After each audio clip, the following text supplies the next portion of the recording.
Should we start on break? Well, probably. On break. Okay, not on break.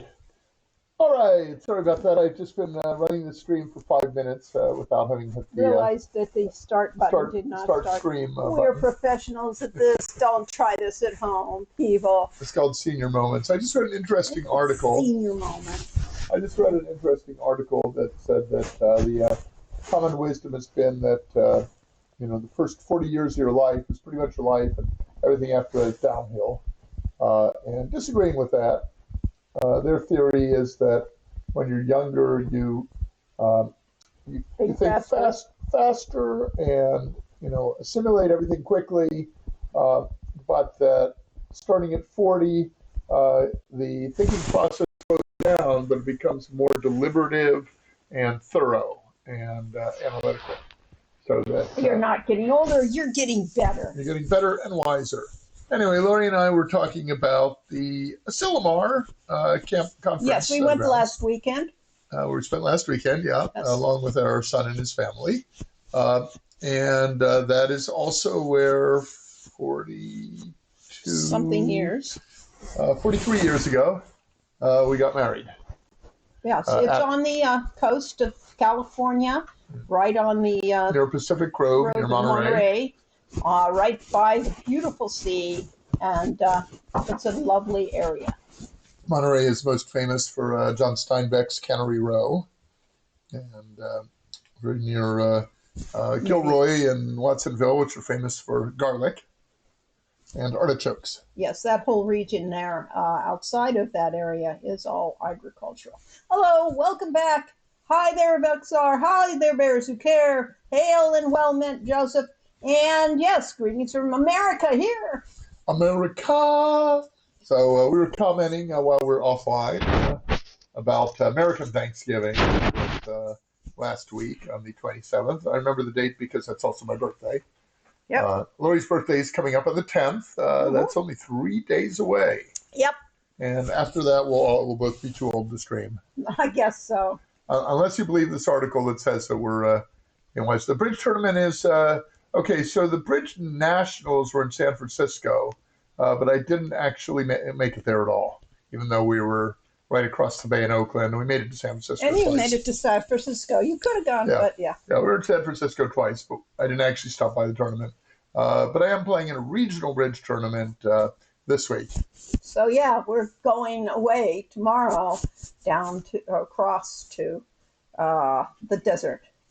On the finally turning 21, my brother had two women who are twins, so we're good friends of his, that every year held their annual 29th birthday party. And I think they did that for at least 15 or 20 years. I'm not exactly sure, but so they never did actually turn 30. So I think that's a good way to do it. But probably all too late for you guys, and certainly too late for us to do that. But it's a good habit to get into. Yeah. Did you do anything special for Corey's birthday? Yeah. Yes, I had a slice of pumpkin pie. Yes. In fact, I made pumpkin pie. It was on Thanksgiving Day, and we had a very different Thanksgiving Day. Yeah, we went with a Ren Fair style Thanksgiving with 6 slabs of bread with cheese and sausages and turkey legs instead of a this was our son's idea. We did sous vide turkey legs. That was interesting. And then, so we had a very interesting day, and we, a lot of new recipes. I mean, I made it. The artichokes turned out really good. Artichokes are great. As for the turkey, I still prefer whole. We'll do that. I'm a turkey breast man. Yeah, we'll do it probably for Christmas. We'll make a turkey because, it was different, but it wasn't traditional. And sometimes you like a little tradition for the holidays. Yeah, the usual U.S. choices for Thanksgiving and Christmas, especially for Christmas, are either turkey or ham. And there's also occasionally duck, not often, and occasionally roast beef, but not often. No, those are all. So turkey or ham, and ham I consider is just so full of preservatives and stuff, probably not very healthy. So turkey was my choice. So, and then, so that area is a lot, Silimar's area has a lot of shopping that right near that was, I mean, I wasn't in the holiday spirit until we got Carmel by the Sea, and you couldn't find a parking spot. Carmel by the Sea, which was made famous because it was the famous mayor of Carmel, Clint Eastwood. was Clint Eastwood at his prime. Give me a little space so you can move forward. Uh-huh. And there, that's better. It's a lot of different shops. It's really cute, and it was packed to capacity. It was hard to find. We drove all around trying to find a parking spot. And then we got to a paid parking space, which is no problem at all. So just people being... Belzar remembers. It's the mayor, the thing that put it on the map. But honestly, it's always been a very cute. What is the right term for that area? It's a fairy tale. It was seaside. No, but no. The term for it, it's bougie, but is more of the modern time. Oh, it's an upscale seaside community. Yeah. And back when we got married in the 80s, early 80s, it was already a tourist trap. Yeah. But it was lots of very charming... Boutique. It's a boutique community. Excellent. Exactly. Yes, it's got all sorts of... little boutique shops that are, Christmas ornaments, jewelry, bakeries, everything. What kept this going as opposed to everywhere else that is, San Francisco was an absolute disappointment. But this area keeps going because it is right by Pebble Beach, which Pebble Beach, if anybody ever plays golf or watches stupid golf on television will know that was the premier area for golf. Hi, ATM, hello. We took the so-called 17-mile drive, which you have to pay just to go on the road, that goes by Pebble Beach and like 4 other major golf courses. Plus, it goes right by the shore, and the views from that shore are spectacular. Don't mind saying it was totally worth paying, $12 to do that? It was $12. And so that was worth it if you're ever in that area. Take it anyway. We had not done it in the past because, it's like, why go on a drive and pay money for it? Yeah, but it is really nice. It is definitely worth it. And there's a lot of nice beaches that you can go to along the way, so you could stop and have a great time and take pictures, which is... I grew up with my father loved golf, so I'm very familiar with golf courses and watching golf on television. This used to be the Bing Crosby, golf tournament, and Bing. They have a major pro-am, so a lot of the celebrities get involved. So that whole area had been purchased by rich people, and so therefore it still caters to the upper class, so to speak, the ones that have the money to do that. Well, we could afford the $12. Oh, yeah, we could. And then on coming back, that's not paid for the rental car. We actually went to a Christmas tree farm. This is the first time in our lives we've done this. Went to an actual farm, and my son cut down his Christmas tree, and we tied it to the top of the rental car, and then drove very slowly the hour and a half back. Yeah, I drove kind of normally You couldn't ride normally. Yeah, I couldn't drive normally. So very heavy traffic. Stop and there go. were accidents and stuff. Yes, but it was also on one lane drive through the hills of Santa Cruz back to Oakland. Yeah. Yes, the Christmas Tree Farm was amazing. It is between Santa Cruz and San Jose.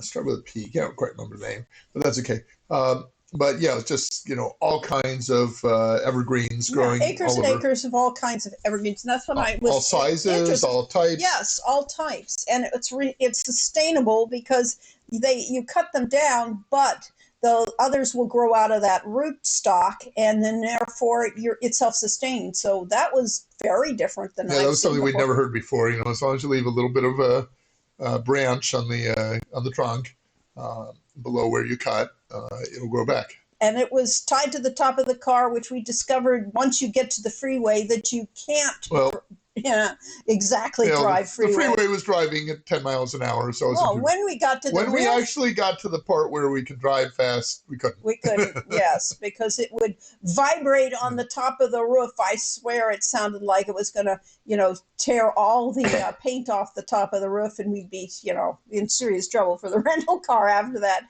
So we drove slowly back to Oakland.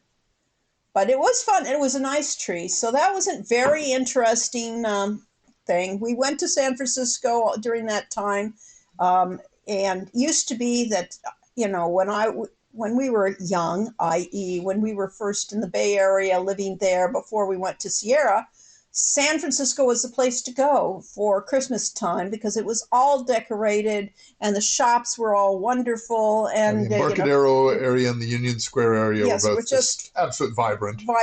And now, well, we're seeing that this is not exactly vibrant times. It's really depressing down in town, San Francisco. They're still really nice places. And in fact, my son says that it's really just that key area that used to be the center of town is no longer. And it's all gone to the outskirts. So there's still supposed to be alive and kicking, but you can't tell by going downtown to where we used to always go. So that was kind of sad. What else? Well, we were taken out to High Tea. Oh, yeah. Yes, in San Francisco. High Tea in San Francisco, which was charming. And is that Peabody's? Is the name of it? Not something quite. Like that. Something like that. And so we did all the fun things. We had a great 2 weeks. And now we're back home. And then we're leaving tomorrow for 4 days to go to a golf course. Yes, we'll be on a golf course, even though neither of us play golf. Yes. So apparently this is a golf-themed holiday season, even though neither of us plays golf. Yeah, because the biggest resorts are golf. I was an avid miniature golf fan as a player as a kid. Games, so. Yeah. I sucked. I'm terrible at games, so they're at sports and things, so therefore I can't take them. Yes.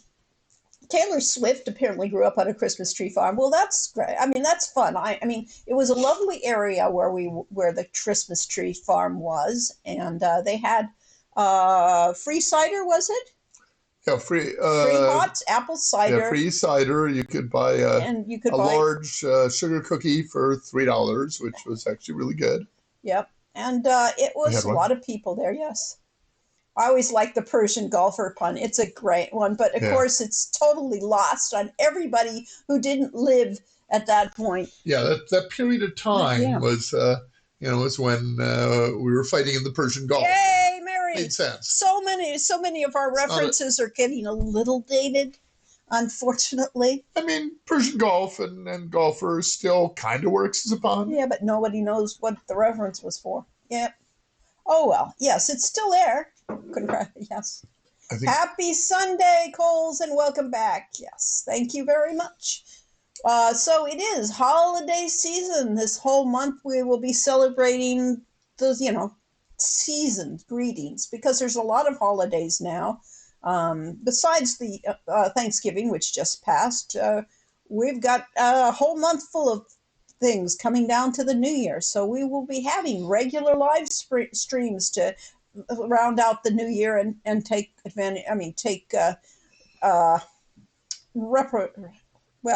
because we missed some weekends here and there this year, because we've done a lot of different things this time. So that's right. I'm taking you to Palm Springs for your birthday. Isn't that sweet? It's so sweet of you. We'll be on Dinah Shore Drive and near Bing Crosby Lane and there was some other. Frank Sinatra. Yes, Frank Sinatra Lane. We're going back in time to the 50s, the Rat Pack era, the 50s and the 60s, of which we were very, very little at the time. Yes. If your references get dated, does that mean they get taken out for a good time, right? That's yes, right. Indeed. So we're going to have dated references for Lori's birthday. Yes. We're right. And you're going to turn 29, isn't it? Yeah, I guess so, because we're going to do the annual thing now. Yes, but she'll be once again the same age I am, and I am no longer young. So yes, in theory, there's a good, while Corey is there playing bridge the whole time. I'll have to make a reservation or something. Yeah.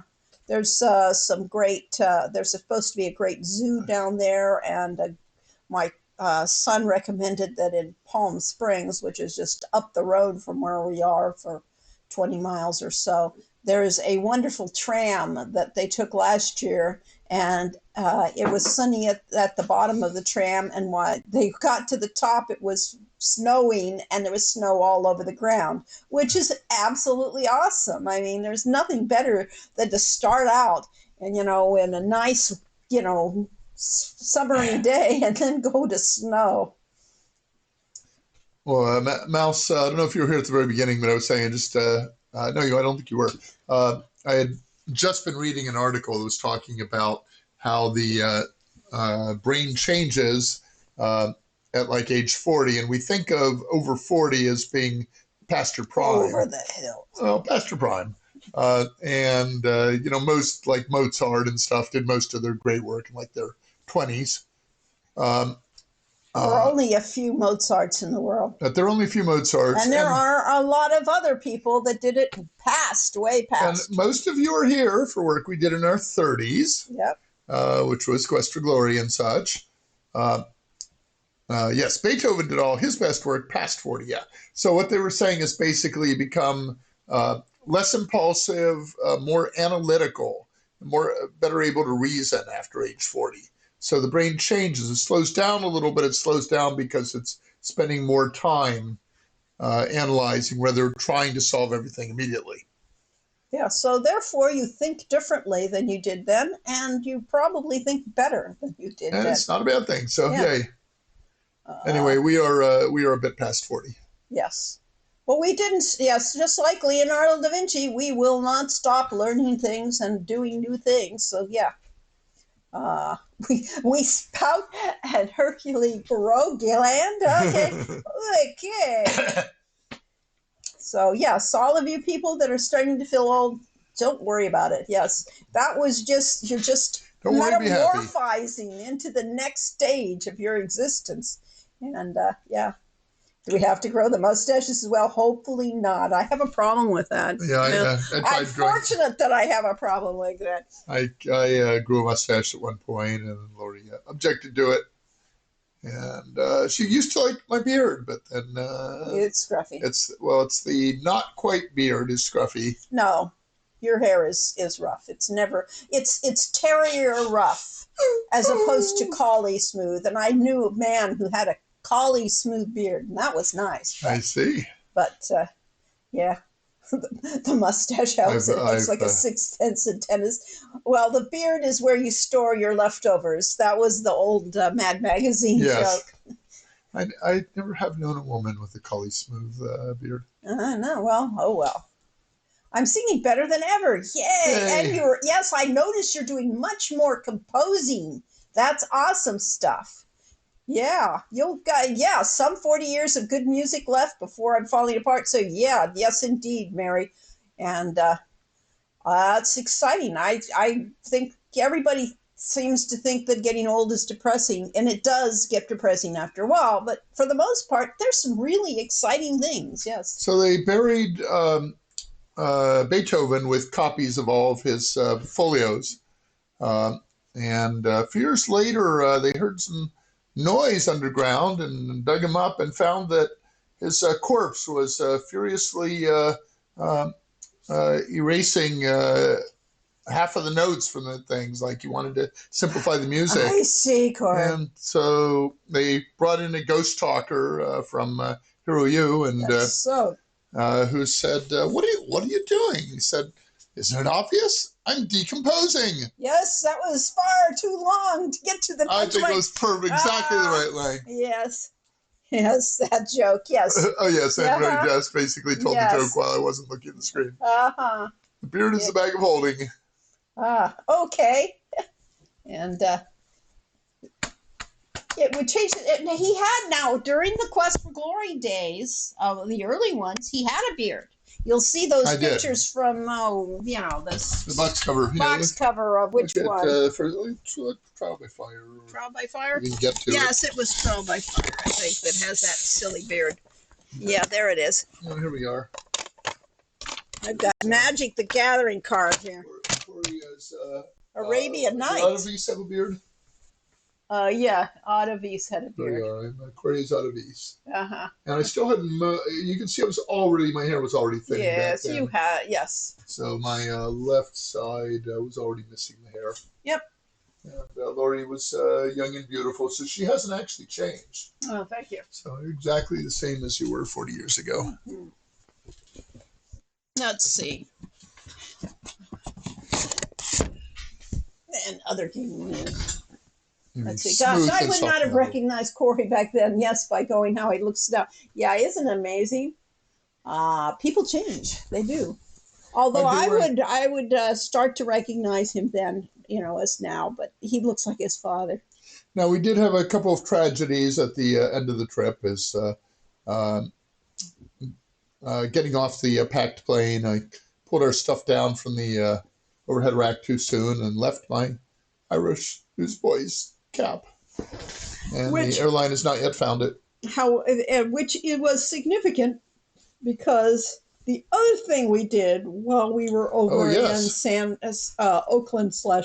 Francisco is we went to the Dickens Fair. Now, The Dickens, you say? Yes, the Dickens Fair is an annual thing. It's been going on for a good 40, 50 years maybe. And it is, you step into medieval, Victorian England. It's a huge, it's called the Cow Palace. And in South San Francisco. Yes, and it's a huge facility, indoor facility.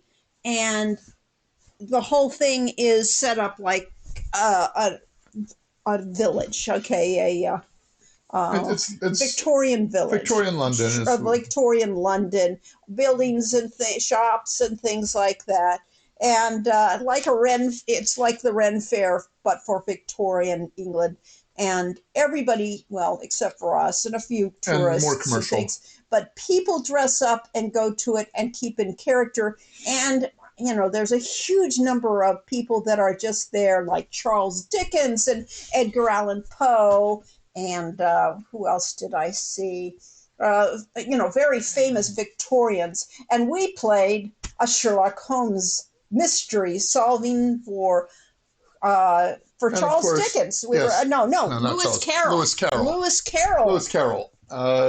So we had a Sherlock Holmes storyline in which Lewis Carroll had just published Alice in Wonderland, and somebody else claimed to have actually written the stories, and that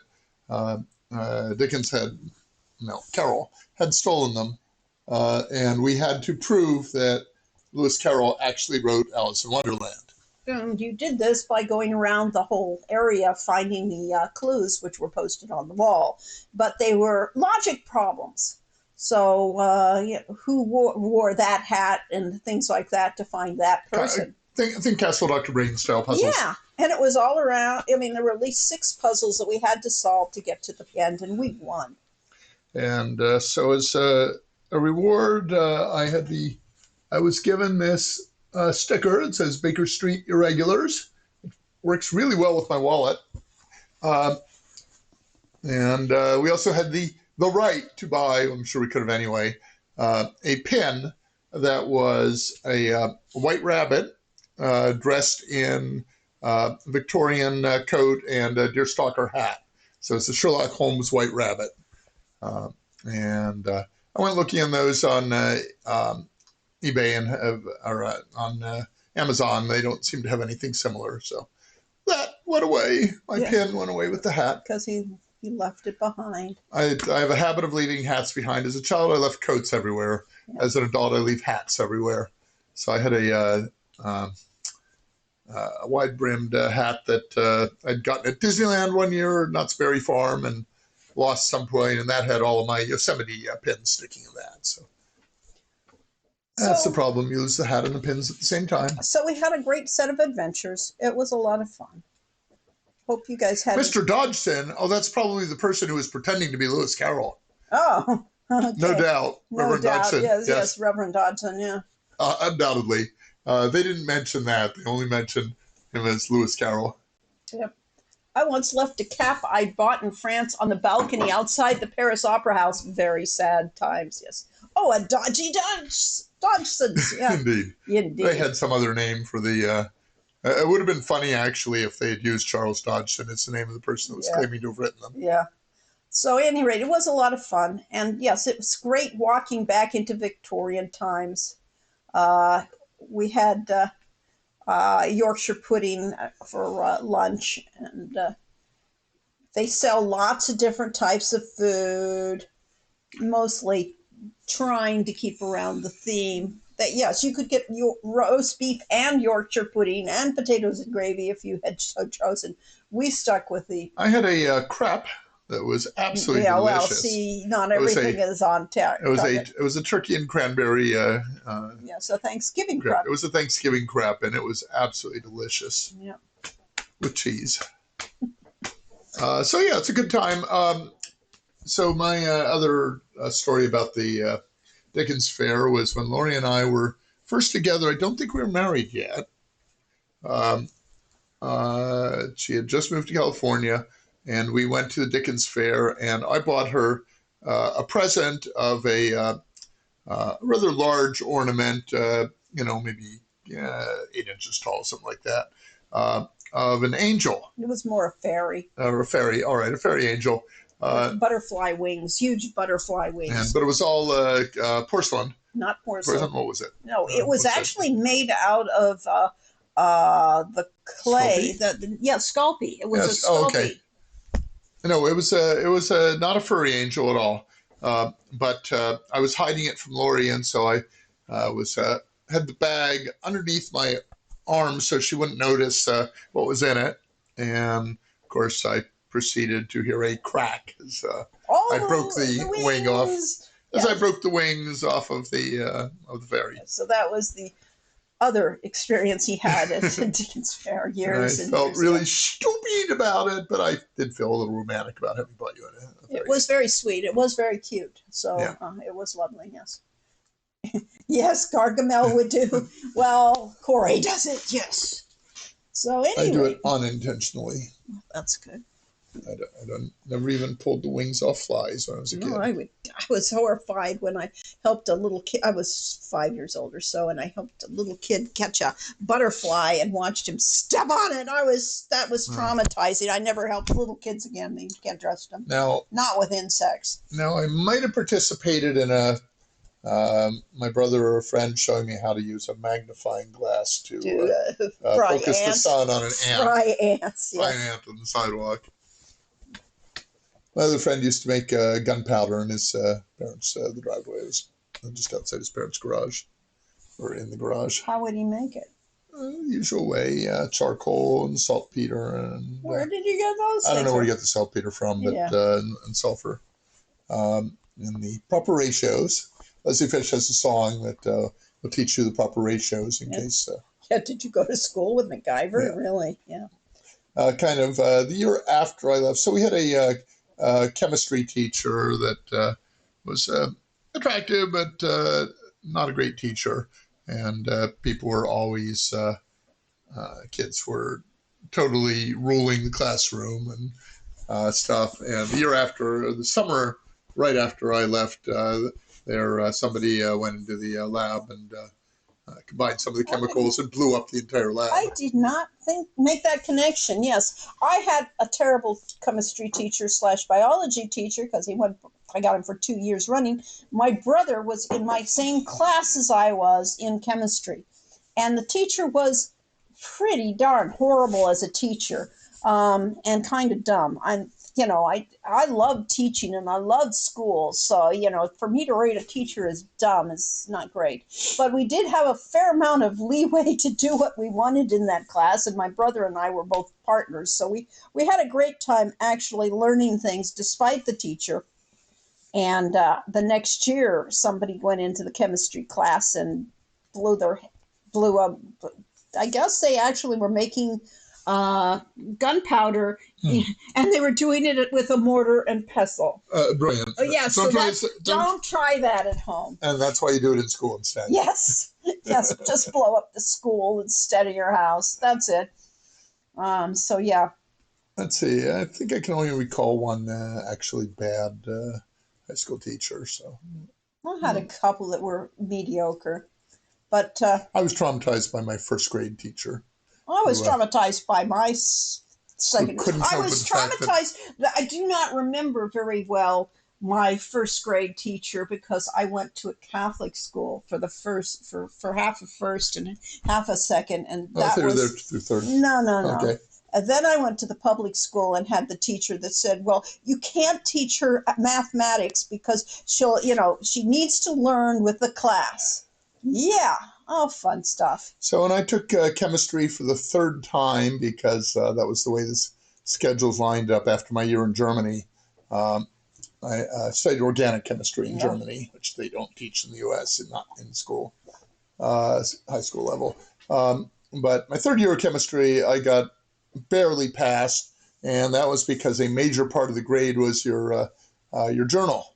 Oh. And I did not take my journal home to retype everything as some of the students did. My handwriting was terrible, and I did not correct the results to match what the book told me they should be. I put in my actual results. Yeah. So that was graded as sloppy and major downward. Yeah, that was my first year of biology with the same teacher, where we did do more dissections than I think most classes do. But you were supposed to keep the journal and diagram draw the thing and diagram the parts. And were you responsible for dissecting a worm? Did you try to find what those parts and how they fit in with the diagrams, nice science diagrams in the book? And I was being honest, and you can't recognize anything from a diagram and from the actual thing.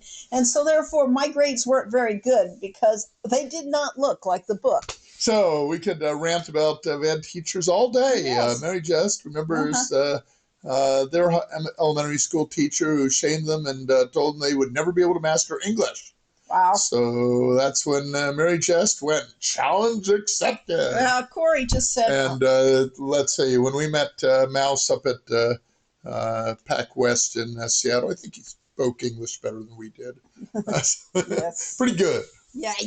Pretty good for a foreigner. Yeah, right. You got that. You challenge succeeded. John succeeded. Yes, you would never know he's not, native, and your accent really does not sound, anything other than straight American. So all those television shows obviously help. And maybe singing lessons, yeah. Well, probably because you learn the right pronunciation of things. Although it always floored me when you would hear these people singing these traditional songs of American songs and things like that, and then you'd hear them speak, and they have a huge accent. Usually, you would not know that they were the singers because you do learn to pronounce things British accent or Bronx accent. When they sang, it was just perfect diction. So it happens all the time. It happens all the time. So I learned how to say time rather than time. So there are tricks to singing. It wasn't until we were in the choral group up in Oakhurst that I learned that most singers do not pronounce R's, especially at the end of words. So if you sing world, they kind of sing wold. Oh, Susanna, the opera Susanna. Oh, yeah. Okay, I was in Susanna. Yeah. I had just, as part of the chorus, but I almost had a line in it, but then I had to miss some rehearsals and didn't rehearse my one line sufficiently, so I gave it to someone else. So yes. What else was going on? Oh, in other gaming news, the World of Warcraft just introduced its new feature called Housing, where you can customize your house, and it's sort of like Barbie's dream house meets Minecraft. It is a huge system that is elaborate You can customize. You have to go find the items and things like that. You can really rearrange to your heart's And you content. can rotate and stretch or shrink them, scale them. You can just do wonderful things. So people were doing just really weird thing. Lori made a hot tub, outdoor hot tub using a the gazebo. In the gazebo, using a magical spell effect. And so what I'm going to do, I couldn't resist. I had thought about doing this before, is to actually... Mind you, she's been spending the last month doing nothing but watching videos about Not housing. quite true, but they did come in with the beta and showed that it was worth playing with, and it was worth doing. So I'm going to be live streaming my search for a house on my Alliance character. I mostly play Horde, and so I could not resist, couldn't wait for it to try to do house hunting with the Horde characters. But I will be doing house hunting with my Alliance characters and talking about how I role played, my mind canon for these characters, because I've always been a role player. And so even though they're just World of Warcraft characters, the important ones all have backstories and history. And so therefore that will influence what kind of house I buy, what kind of location it is. And I will be giving all that stuff irregularly, probably starting next week, because we're gone. After the trip, After the trip, yeah. Let's see. I will start looking into it after we get back. I've had so many other distractions. You did, though, get 2 locations. Yes, I got both my Horde and my Alliance house, but I can change them you can change them anytime. You can change them anytime. You can actually build up your house and your environs, and then decide you like another site better, buy the other plot, and it'll change Blizzard it over. automatically moves your house over. House hunting for World of Warcraft there's 2 different areas, the Horde and the Alliance. The environs are so varied that we have the beach scenes for some things, and you've got the mountains for others. And in the Alliance area of all the things, have the spooky Yeah, you got zone. the spooky woods that are Quest for Glory style woods. Yes. Quest for Glory at some point. Yeah, well, we are going to go down to that, and that's why it was holiday spirits, because I thought we would. And I had to figure out who's my main character, and that for Alliance is clearly my druid. Yes. So I wanted something that felt kind of druidic. Right. So I may be doing the architecture and the styling of that. Yes. Hi, Green Eats TV. Yes, fun of Quest for Glory 5. Awesome. Yay. Although you were 3 when you came out. Yes. Yes, he doesn't look like a druid. Yes, he doesn't look druid. Yes. All right, Susanna the Opera. Do I look like a necromancer? Or Adavis? Not with that expression, no. Let's see, Susanna, we are trespassing on this woman's private property, and she's bathing naked in the river. How dare she bathe naked when we are trespassing? And nobody ever brings up the fact the elders were just basically stuck their noses where they shouldn't have. Yes, that's a Bible story. Yes. It's like... Well, and it's but it's also or is it apocryphal? It's a Jewish Bible story. No, is it in the Bible? No, it's set in the American South. No, I meant the actual story. Oh, that it was based on. It's based off of either a Bible or a Jewish apocrypha, whatever. It may be actual Old Testament biblical story. Yes. I'm not sure, but yeah, it is all about the fact that people who are supposed to be trustworthy aren't always. Yeah, you haven't played WoW since Rafa decided to jump back into it, and I'm so lost. I'll bet you are, but honestly, the interface is much more. Everything has been streamlined, and it's much easier. But trying to figure out what you're doing is tough.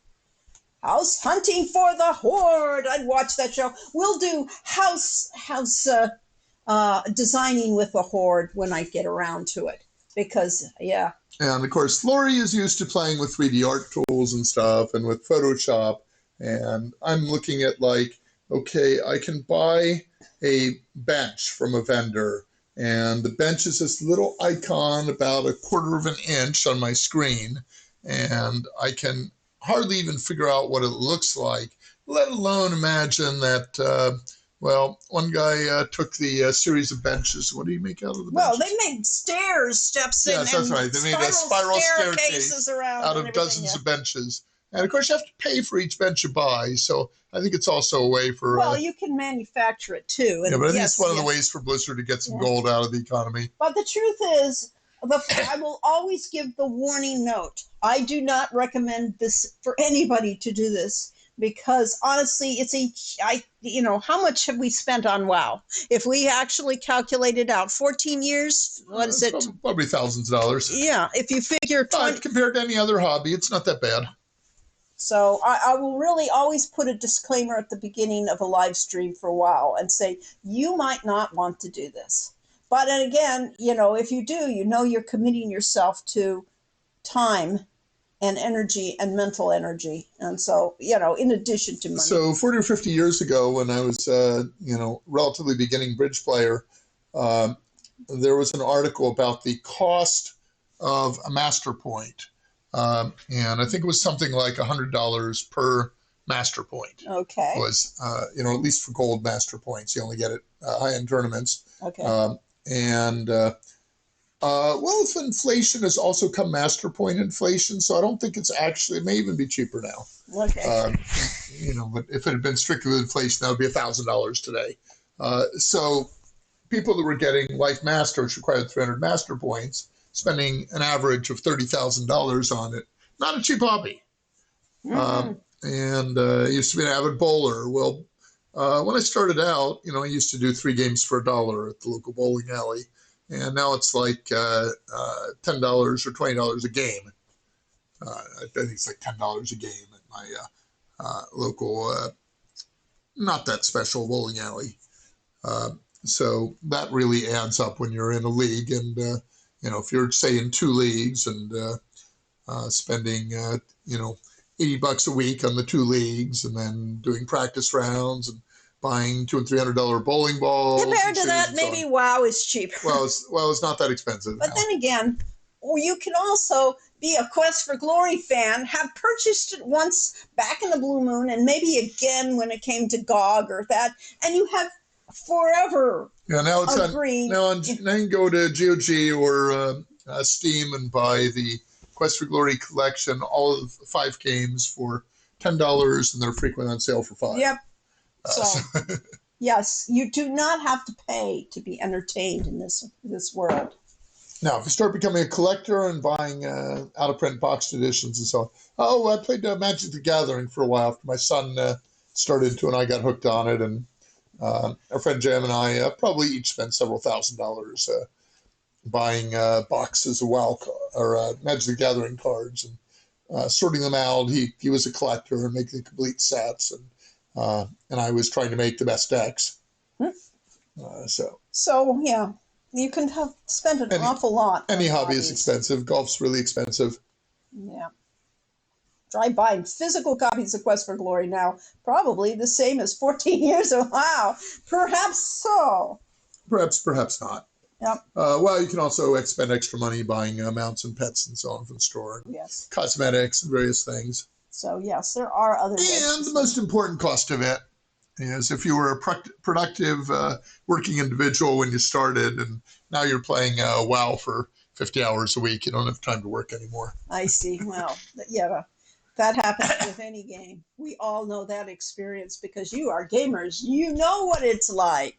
I had Heroes of Might and Magic that I played to the extent of I would stay up all night playing and then try to crawl into work 2 hours later the next day for a while, and finally ended up taking all of my Heroes of Might and Magic things, putting them into a storage box and handing a friend to put in his storage space and say, don't let me see these again.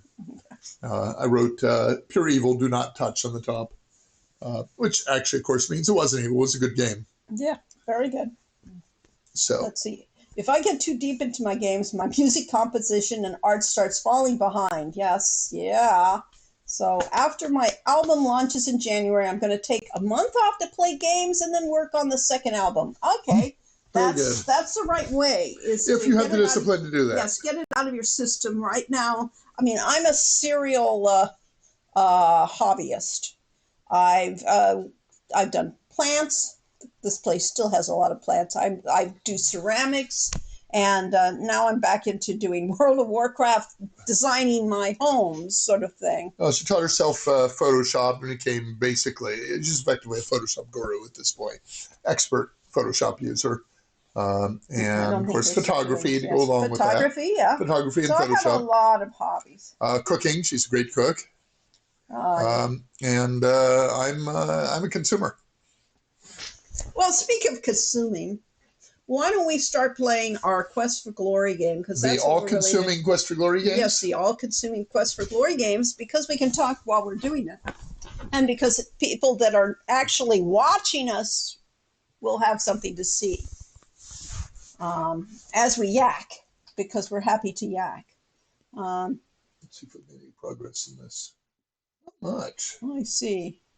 Maybe if you don't actually watch it, it doesn't give It you works. credit. It does. I do it all the time. All right, so we're trying to go to... he's not watching a Twitch stream. Yes, I'm not watching a Twitch stream. So you always need to mention our Patreon. This is where you can support the streams and see all kinds of stuff. That I've started putting most of Lori's travel photography behind paywall. So you need to pay for those, but almost everything else up there is free. Yeah, it takes me some time to do. I don't just post pictures. I have to actually make them art. So therefore, everything takes a while to do. And we went from the streaming going from every 2 weeks to every week. Let me go on break here. Keep talking. This is our background picture for the on break, and that's based on a holiday card. Which you could have shown, yeah. I don't have the actual hard. Yes, you did. You had the other background that I gave you. Okay. That was done by J.P. Selwood, and we paid him for it, so that's a cost. Yeah. And then Lori spends an hour or two doing each of these things. Every week, right? What do you say, 5 minutes? No. It takes you an hour. And then I'm stuck on having to do the write-up. So I did... okay, you could go to Getting into the Holiday Spirits. Over on our Patreon, I have Getting into the Holiday Spirits that I wrote just basically announcing the stream. And you didn't use the ad, though. You could have used the ad, and that would have been the... Okay, so the ad version of this is the original Christmas card done by JP. So I thought we would do for the rest of this month, we'll do all the old Christmas cards and show those off for various things. So, yeah, that one. Yeah, that one. Okay. So that's the original Christmas card. And this is one that back in 98, no. No, it was 16th, 16th. 2006.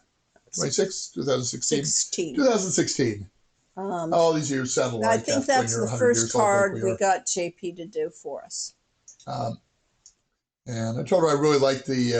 take out the holiday spirits, of course, because that's the tech there is new. Yeah, but there was a Happy Holidays text there before. So Lori will take her photos or box covers or whatever and do a thing. And she does this every time we stream. So there actually is a cost to streaming. It does take away time, effort, and creativity from... It's okay, here's another version of it. This one is mostly just Sean and the Meeps, the Quirks. That's a Facebook header. That's how you have to design a Facebook header. So she does 3 versions of this for every stream. Mary just says he's been trying to get up his painting skills. I set myself a challenge to replicate Maxfield Parrish. Yes. Digitally is easier, but yes, this is where Photoshop is perfect for it. If you're using a Photoshop clone, and putting on layers, you can really do that with all sorts of things. And but even so, trying to get a painting like that, that's incredible. Maxfield Parrish paintings, yes. Look at those things. Oh, this is one of my favorites. That one. Well, there, you can buy it. Oh, there's a jigsaw puzzle version. Ah, just what you needed. There we go. There's a jigsaw puzzle of Daybreak. Yeah. Daybreak, indeed. All right. So you too could have a Mac. Go back and That's see the other interesting. pictures. Yes. Are jigsaw puzzles always done now with this effectively straight line plus the notch? No, they're all over the place. Maybe that's a lazy. Yes. Look at the glowing colors and This one? yeah. That I don't know that Oh, one. this one. Yeah. There we go. Yeah. So yes. All right. There.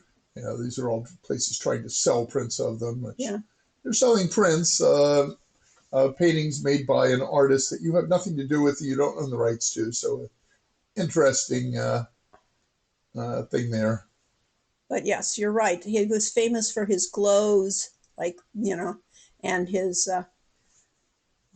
bright colors. Yes. So. And all part of the neoclassical tradition of things that were designed to sort of look like they were done in ancient Greek or Rome, but were they actually had done in like the done it. 1800s. If they did that sort of thing. If they did that sort of thing. Yep. All right. So that was Patreon. Then there's also Discord. If you aren't a member of our Discord, you need to be. You must be. Yeah. Discord. My Discord's kind of hidden. I know.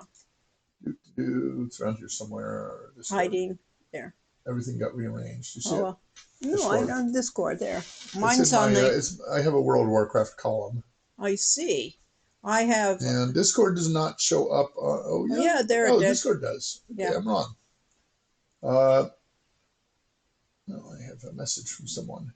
Okay, here we go to the Trans-Solar Games. And invite to server. Copy. This works now. Here's our Discord and chat. It's lively. People talk all the time. They talk about the games. They talk about other things. And when we did this, interesting. Yeah, it did, didn't it? Weird. So that's why I think that's why I think you can't see Discord. Sometimes you can, and sometimes you can't. And of course, we have the penitentiary. That's interesting. It has gone away. Huh? Or at least for you people. Curious. Yeah. The way things display is, kind of funky. So we can't show you. Streamer mode is enabled. Well, it doesn't seem to stream too well if you can't see it. You can't see it. Of course. So we have in there a channel called #Penitentiary. That's where people put in their best or worst puns. Yep. It's the penitentiary because we imprison the puns there so they can't escape out to the other channels. I see. But of course they do anyway. Yeah. We have one voice channel called Speakeasy. If there were demand for that, we'd add more. Yeah. And occasionally, Lori and I and our friends show up in there with our gaming friends. But we mostly do that over on other people's servers. Yeah. So, yeah. Mary just says he read a monograph his son did about his father's techniques, and it was interesting. He'd start with a blue monochrome painting with values, and then he'd add a layer of glaze alternating with varnish. I've never heard the alternating with varnish before. Because the painting dries, it took him months to complete a painting. So he'd work on 8 of them at a time. Digitally, you don't have to wait for the glaze to dry, of course, but you do end up with a gajillion layers. Yes, exactly, gajillion layers. And but it beats trying to do it with oil painting. I've done, before I met Corey, I did a lot of painting with acrylics, and you can do the same thing. You can put in an extender so that you can actually get the effect of varnish, but then it dries in a half an hour and you can go on and do the next one. So yeah, it's I found acrylics much easier to use than oils because I did do some oil, but it's nothing's easy. Yeah. Let's see. I have been discorded. The Discord's icon was not a golden apple. I agree. Exactly. Well, of course, is Eris, the goddess of Discord, and so I just now came up with this new original pun that is along the lines of John Myers' Silverlock, of a pun that you can only follow if you have all of the references. Yes. let's see. Yes. So yes, the There's the layers goddess with of Discord and yes. other chat servers, Aristotle the philosophers, a tot of brandy, as favored by Aristotle. Yeah. It kind of works. Huh. But Discord and other chat servers. Yes. yes. Yeah. If you see some chats, you believe it. All right. So anyway, we're So, still trying to get out of here. We're still all trying to right, get into the game, we'll but hide this. We'll go to, this was in Sardinia, I think, was that picture? no, I don't. Was that Sardinia? Yeah, that was Sardinia. Learn about this picture. Oh no, that's this Egypt. one's- That's this one's in Egypt. You had another one from We had a Sardinia. previous one. Oh, that was very cool too.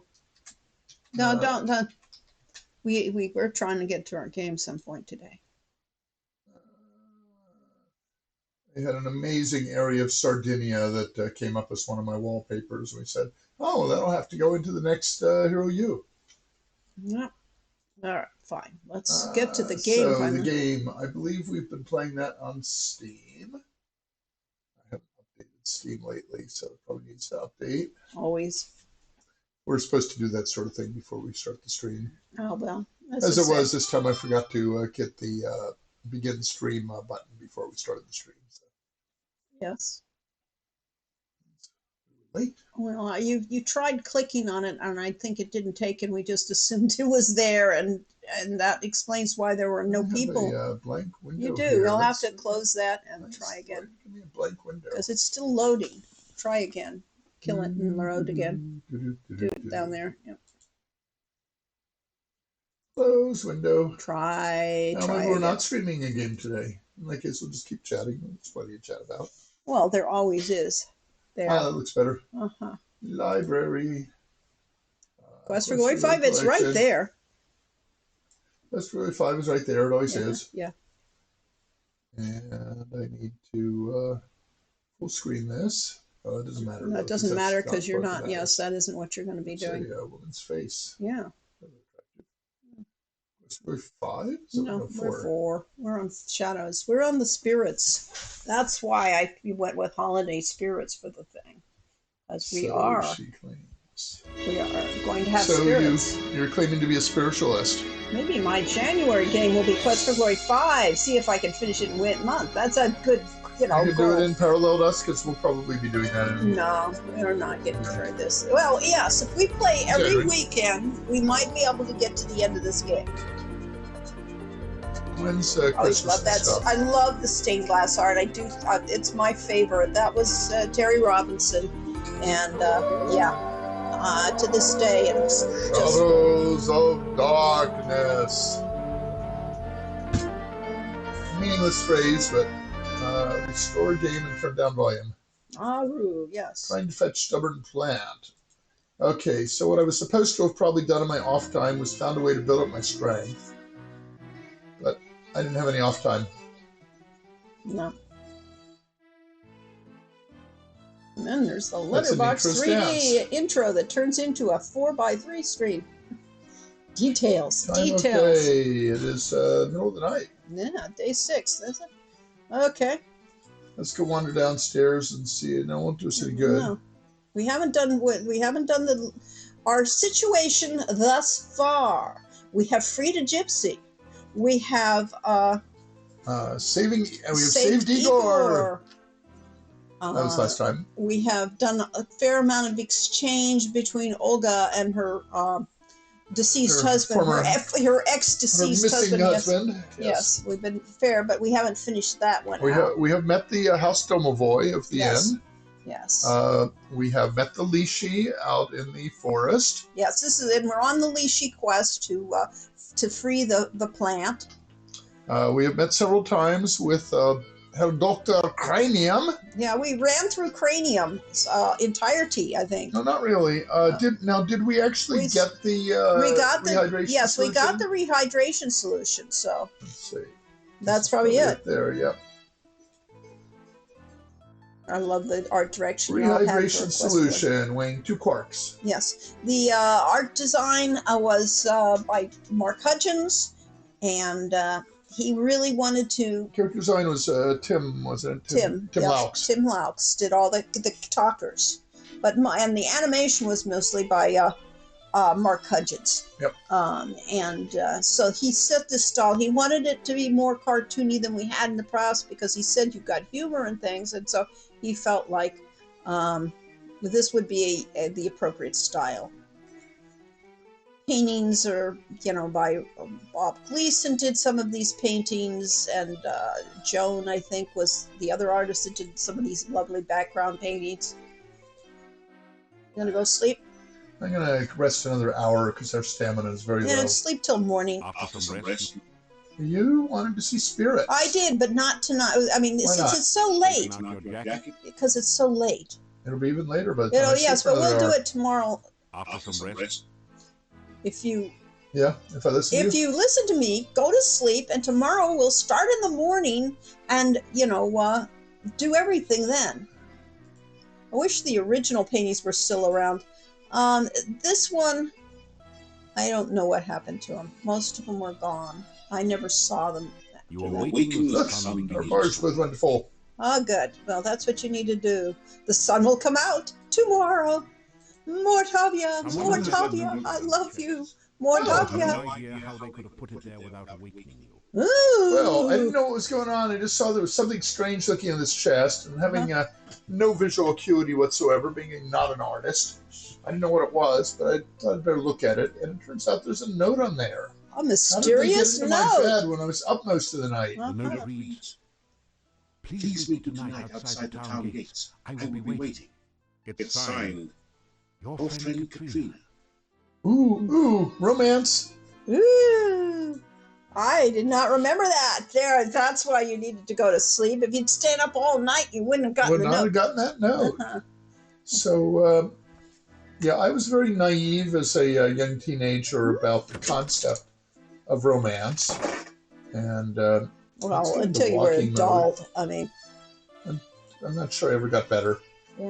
But, I read teen magazines and such, and they talked about the great debate of... you read teen magazines? Absolutely.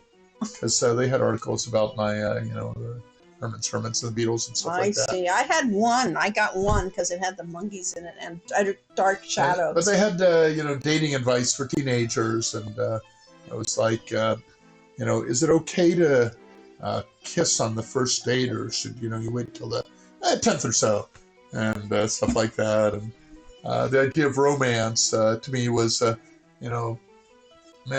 takes a woman out to dinner and buys her some flowers, and maybe goes to see a movie or a play or something together.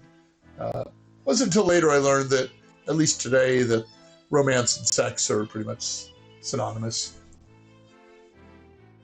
Kind of tricky movement.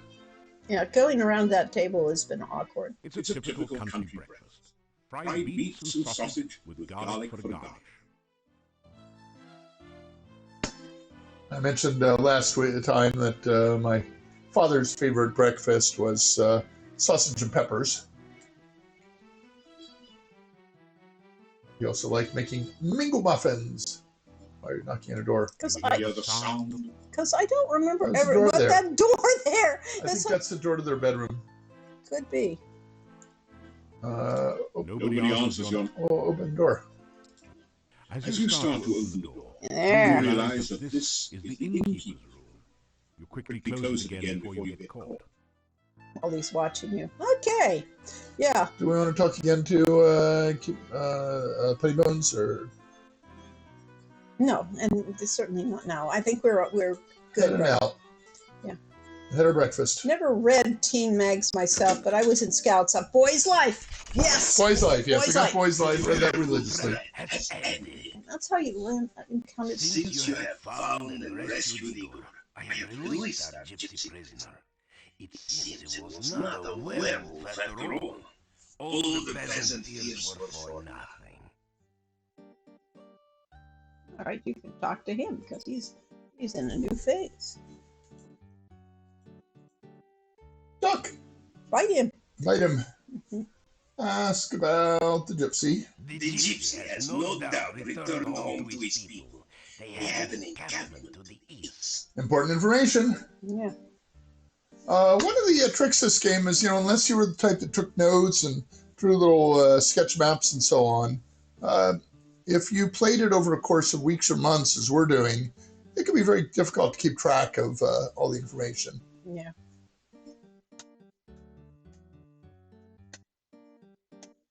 Music is really good. Yes, it is. And it's, I think said 4 and 5 have the best soundtracks. What did you say the other day that they were using Quest for Glory music in? Oh, yeah. Somebody was... somebody in Discord commented? Yeah, okay. So I'm trying to remember if it was a movie or a thing, but they showed a thing at a castle. Gosh, I'm trying to remember now if it was part of like doesn't matter, just for whatever. Anyway, these two people were having a conversation at a castle, and they suddenly said, "Wait a second, that's Quest for Glory music they're playing. The Quest for Glory in music, which is in fact the classical song Anitra's Dance. Was it classical based on traditional? I think so.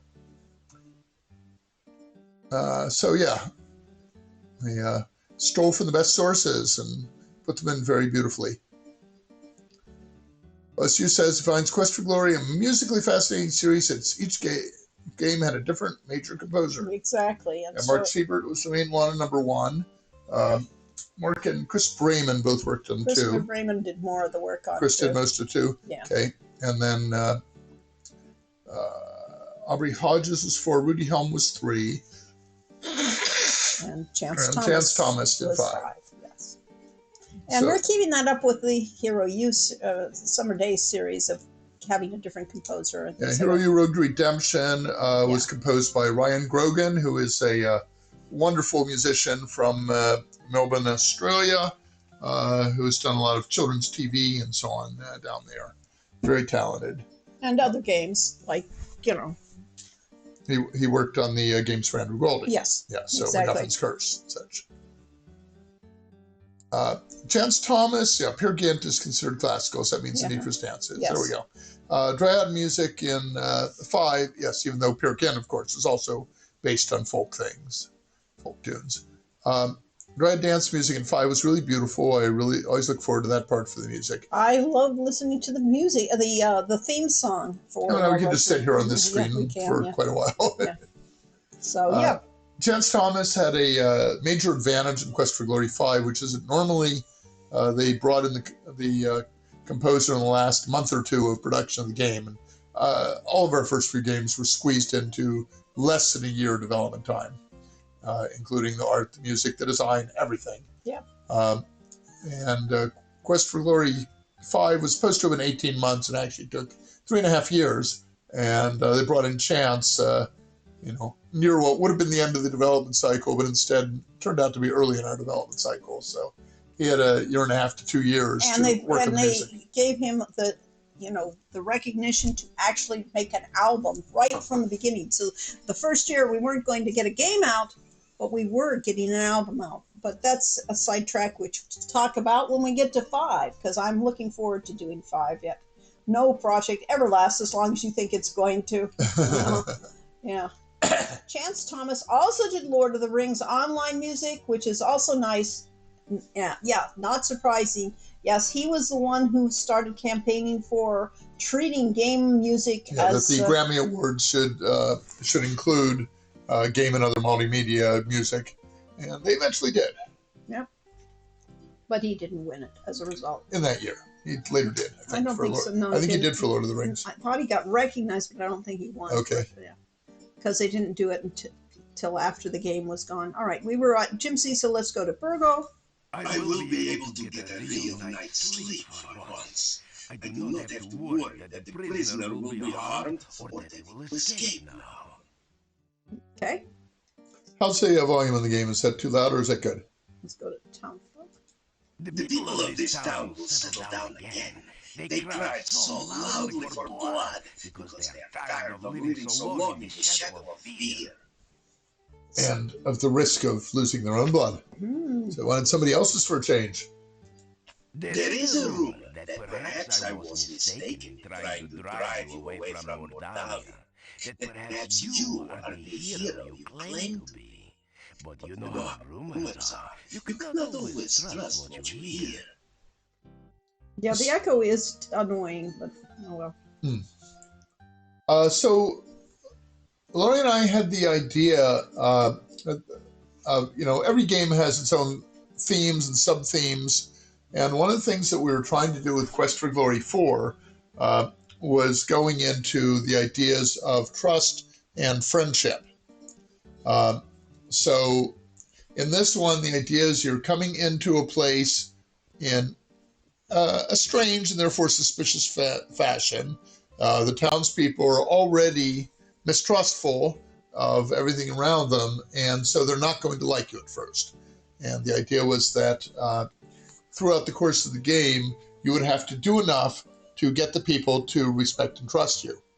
And by the end of the game, so Lori tried to do the writing so that as events progress, people warm up to you more, and they're a little more friendly. So the sheriff was completely hostile. The Burgermeister is completely hostile at the beginning of the game, and now he's actually, at least neutral and even somewhat friendly. Yep. Almost missed the stream. Well, glad you got here, Darcy.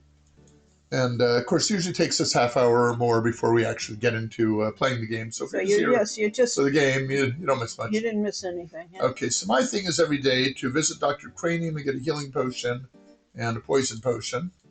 Let's see whether his dialogue is changing. Poison cure potion. Yeah. Ask about old man. Yes, well, I keep looking for Anna. Would you help me find her? She's missing. Where could she be? We've heard some rumors. Anna has been gone for a long time. I have been looking for her for so very long. I do not know what has become of my Anna. So he has just cast a Gias on us, and we must now help him to find his lost love, Anna.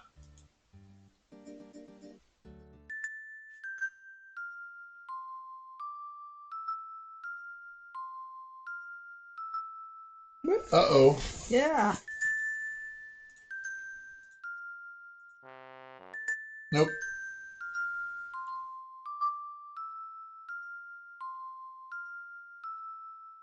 Boy.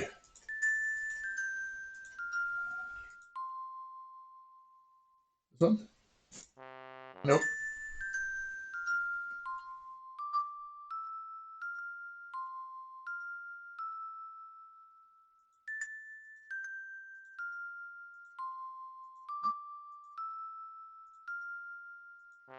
Nope. Blink.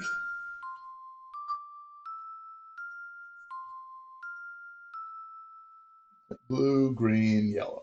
Okay.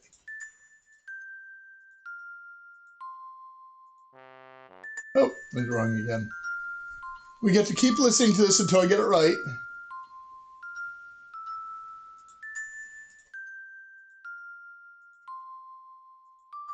The yellow or green? Yeah.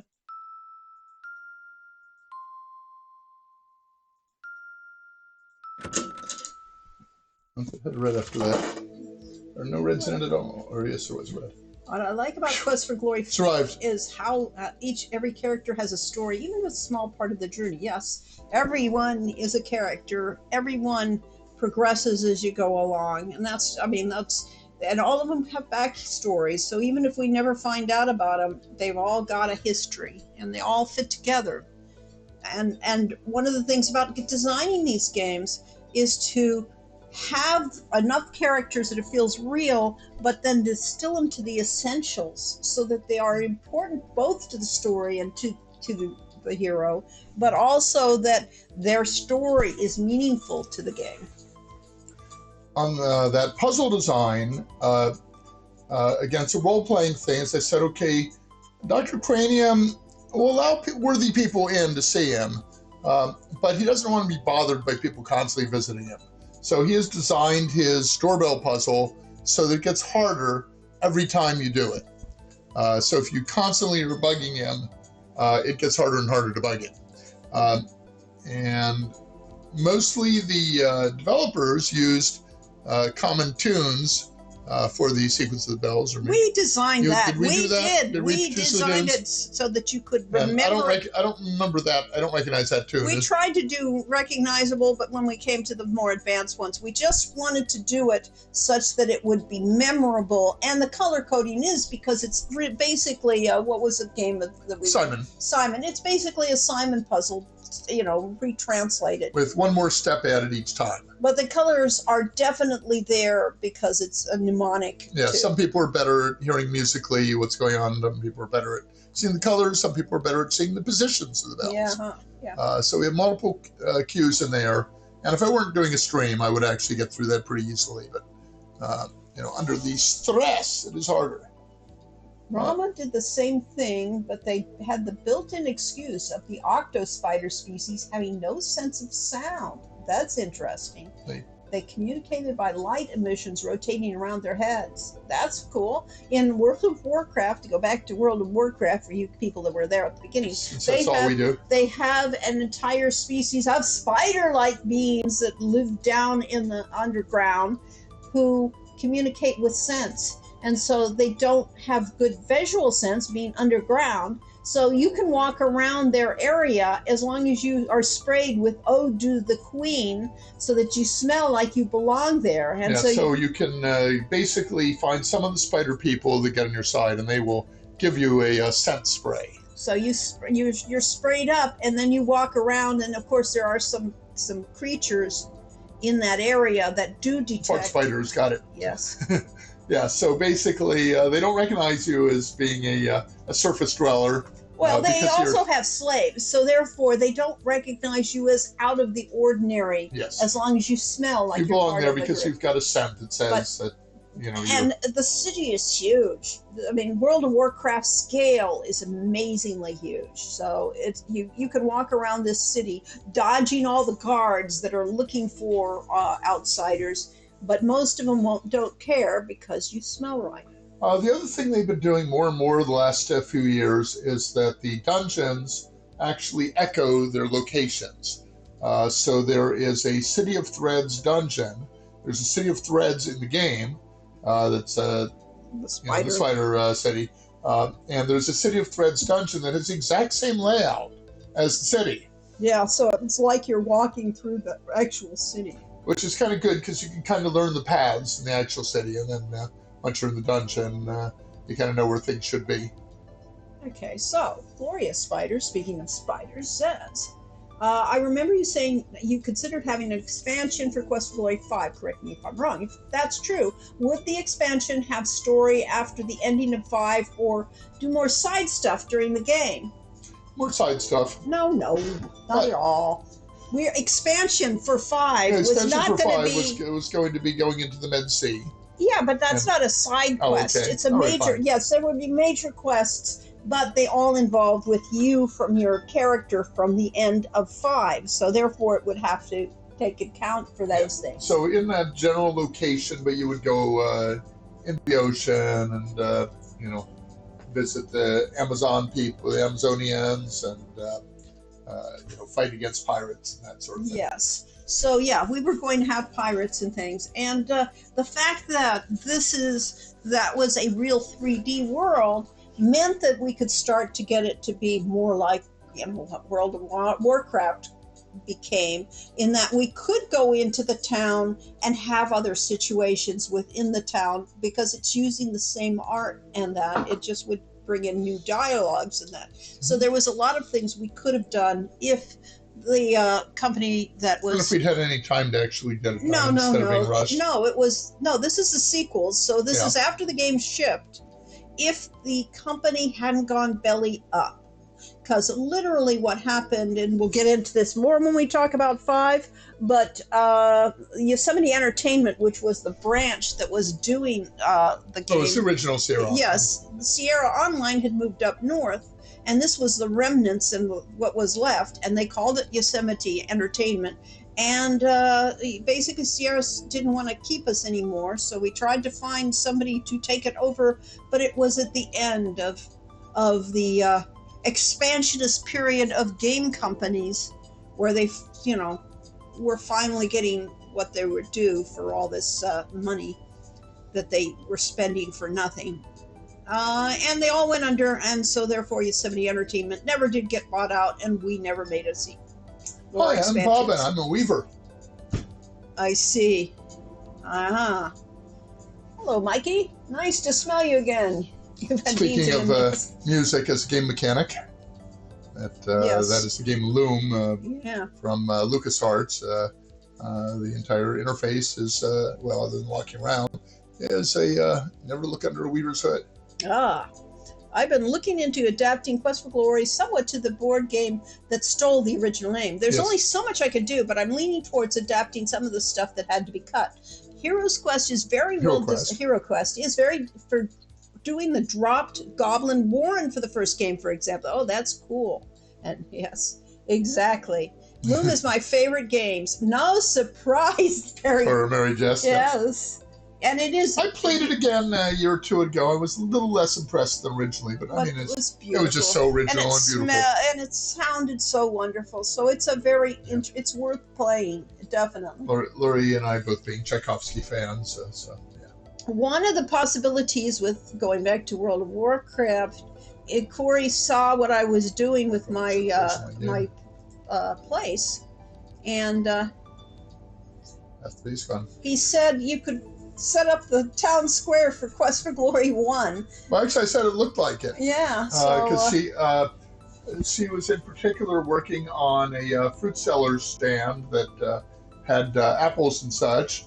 And I said, have you made your entire house into a fruit seller's stand? Or are you doing, wait a sec, are you doing the entire town from Heroes Quest? Quest for Glory 1? So said, so we need to get her a centaur to live on her property. yeah, they don't have centaurs that for player characters yet, and WoW, and probably won't.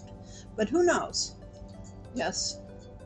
Yes, we have played Fool's Errand. That was a very big influence on us, too. Yes, definitely. Fool's Errand, excellent game. So I think he did 3 or 4 games. We played a few of his games, but really the original Fool's Errand was the one that really caught us. It was the tour de force. And right? when I came back to play it again 10, 15, 20 years ago, I found that I could get through the game, but then when I got to the Sun's map at the end, I could not solve the Sun's map. So that was interesting. Yep. I was just trying to place, it's like doing a jigsaw puzzle where you, It is a jigsaw puzzle, yeah. It's basically a jigsaw puzzle where the resolution of the pieces are not quite good enough to work out what they're supposed to be. Yeah. Fan-made Forge sequel we get Forge sequel to Loom, I guess. Loom is Tchaikovsky's gun, yes. I was an early supporter, about 3 years in to The Fool and His Money, and it felt like it was a totally appropriate title because it was about 10 years before any of us ever saw the game, and it looked like we had just thrown away our money by supporting it. Yes. So it worked, yeah. I liked how the game was basically envisioning a tarot deck as its own universe and plotline. Yeah. Brainiac took 6 months playing once a week with a friend in elementary school. Oh, gods. The copy at the school library lacked the ending? Oh, Or I wonder if that's that was sad. a copy protection thing or something. Or it could have been a missing disc. yeah, that's probable. All right. So yes, and the Pirates expansion to Quest for Glory 5 would have been really cool. Yeah, I We did it know. right. Now, of course, we never actually know if our games are good until the moment that people tell us they are. So it's entirely possible that we would have spent all our time making a pirate game and would have only been sort of mediocre. Nah, we would have had a fun game. Believe me. We could have done it right. Yep. Opening and ending animations were basically their own programs in the original Mac version, and the files just weren't there. Wow. I wonder if Orestes would be involved. He probably wouldn't be, but certainly his old pirate crew would have been. I mean, Orestes moved up in the world after all. But we probably would not have had Captain Brucey and No, we wouldn't have had Captain the Brucey. Lion Rampant's crew. No, sorry. We weren't going to go there. As her We had Off-color D&D yes, game. yes, we had off-color D&D games. We had not safe for work D&D games that we played. So yeah. Bubbling and sizzling noises. Every once in a while, you think you hear someone muttering to himself. Hmm. Knock! You think you hear a voice saying, "Don't knock, come on in from beyond the door." I love Orestes as a character. He's not a bad guy. He's just trying to make the best with what he got. Oh, okay. I have been preparing a research report to tell the world about my process for reanimating dead tissue. It is proving very difficult. I must omit no detail, for the more skeptical of my fellows will doubt my results. And yet, if I wait too long, some other scientists may publish first. It is distinctly possible that there are hundreds, even thousands of experimental scientists even now animating their own corpses and trying to publish their results before mine. Then again, maybe there aren't. Good line. So this actually is a problem in science because a lot of the major, I don't know if it's a problem, but a lot of the major discoveries in science are actually worked out pretty close to simultaneously in multiple parts of the world. Publish or perish in the necromantic sciences. The curse of necromantic science. We did watch the first, half hour or more of the new Frankenstein thing by whatever his name is. Famous. Yes, Guillermo Del Toro. Del Toro. Yeah, I was trying to go De La Toro. Yes.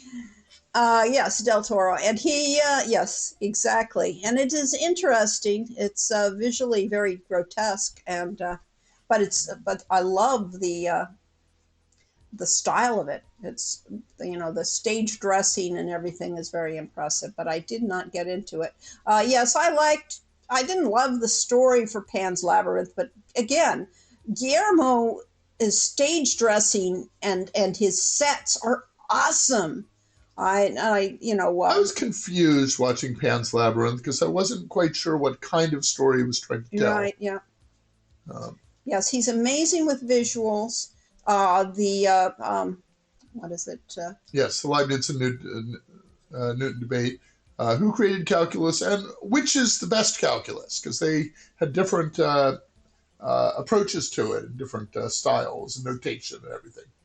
What was Guillermo's romance, Gothic romance, Crimson Heights or whatever it was? No.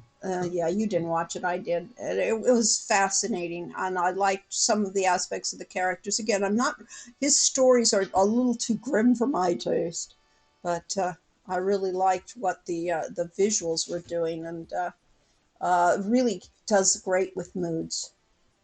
And they're all things. Yeah, the one with Tom. Yes, exactly. And The Shape of Water. Yeah. Surprising nobody again. Well, yes, I liked Shape of Water. At least it was a romance with a kind of, sort of, more or less happy ending. Yes. Gordon Quest for Life 5 was kind of their own Frankenstein. Yes, it was. So you see, there are other rivals to Dr. Cranium's friend. That's right. There were the scientists on Science Island were doing Crimson similar Peak, research. Thank you. Crimson Peak. Yes. Okay, I didn't see that one. It has, I can see it to this day of some of those scenes. So. Okay. I'm going to need this. Put this game in pause and bring up IMDb. No. And why? Because I don't remember what else Del Toro did. That's the Crimson Peak. Who did Prisoner of Azkaban? What? No. Oh, you're thinking of Cuarón. Whatever his name was. Prisoners of Azkaban is the only Harry Potter movie worth watching. Oh, Hellboy, yeah. They did Hellboy too. There you go. Okay, so meanwhile, on to the game or otherwise we'll never finish. Yes, right, yes. We've scarcely started. We'll never get over it. We'll never get better. What's up, Dr. Cranium? I have been very busy preparing my research report. If you have any suggestions, this would be a good time to share them. Oh, I know why the echo is coming in. The echo is coming in because I am using an external speaker that is at the bottom of the monitor, and about this far away from it is the microphone that Yes, Alfonso Cuarón. Yes. Alfonso Cuarón. Thank Yes. you, Cuarón. So what we could do is every time we're doing dialogue, mute that, but we won't remember to do that. I didn't agree with the science ways, but they seemed like a lot. Gort, the whole point was, to have a monster who wasn't a monster. He was just, drawn that way, so to speak. Yes. Yeah, Ashkaban is Alfonso Cuarón. And yes, it's visually I just stunning. turned off your sound. Did you really? Yes, I'll turn it back on. It's off. Okay, sound is off. You cannot hear us now. Ask about science. Science is the basis of living an informed life. Without science, there is only ignorance and savagery. With it, we have all the benefits of technology, from such simple things as my potions and elixirs, all the way up to masterpieces like Frankie. Okay, so that was a little experiment. Did the echo go away for those last lines of dialogue? What I did is mute the microphone while doing, because I think what's happening is we're getting feedback and speak over to the microphone. Now I have a mental image of Jessica Rabbit as Frankenstein's monster. That's Wikipedia. Del Toro is close friends with fellow Mexican filmmakers Alfonso Cuarón and Alejandro G. Iñárritu. Iñárritu. And they are collectively known as the Three Amigos of Mexican cinema.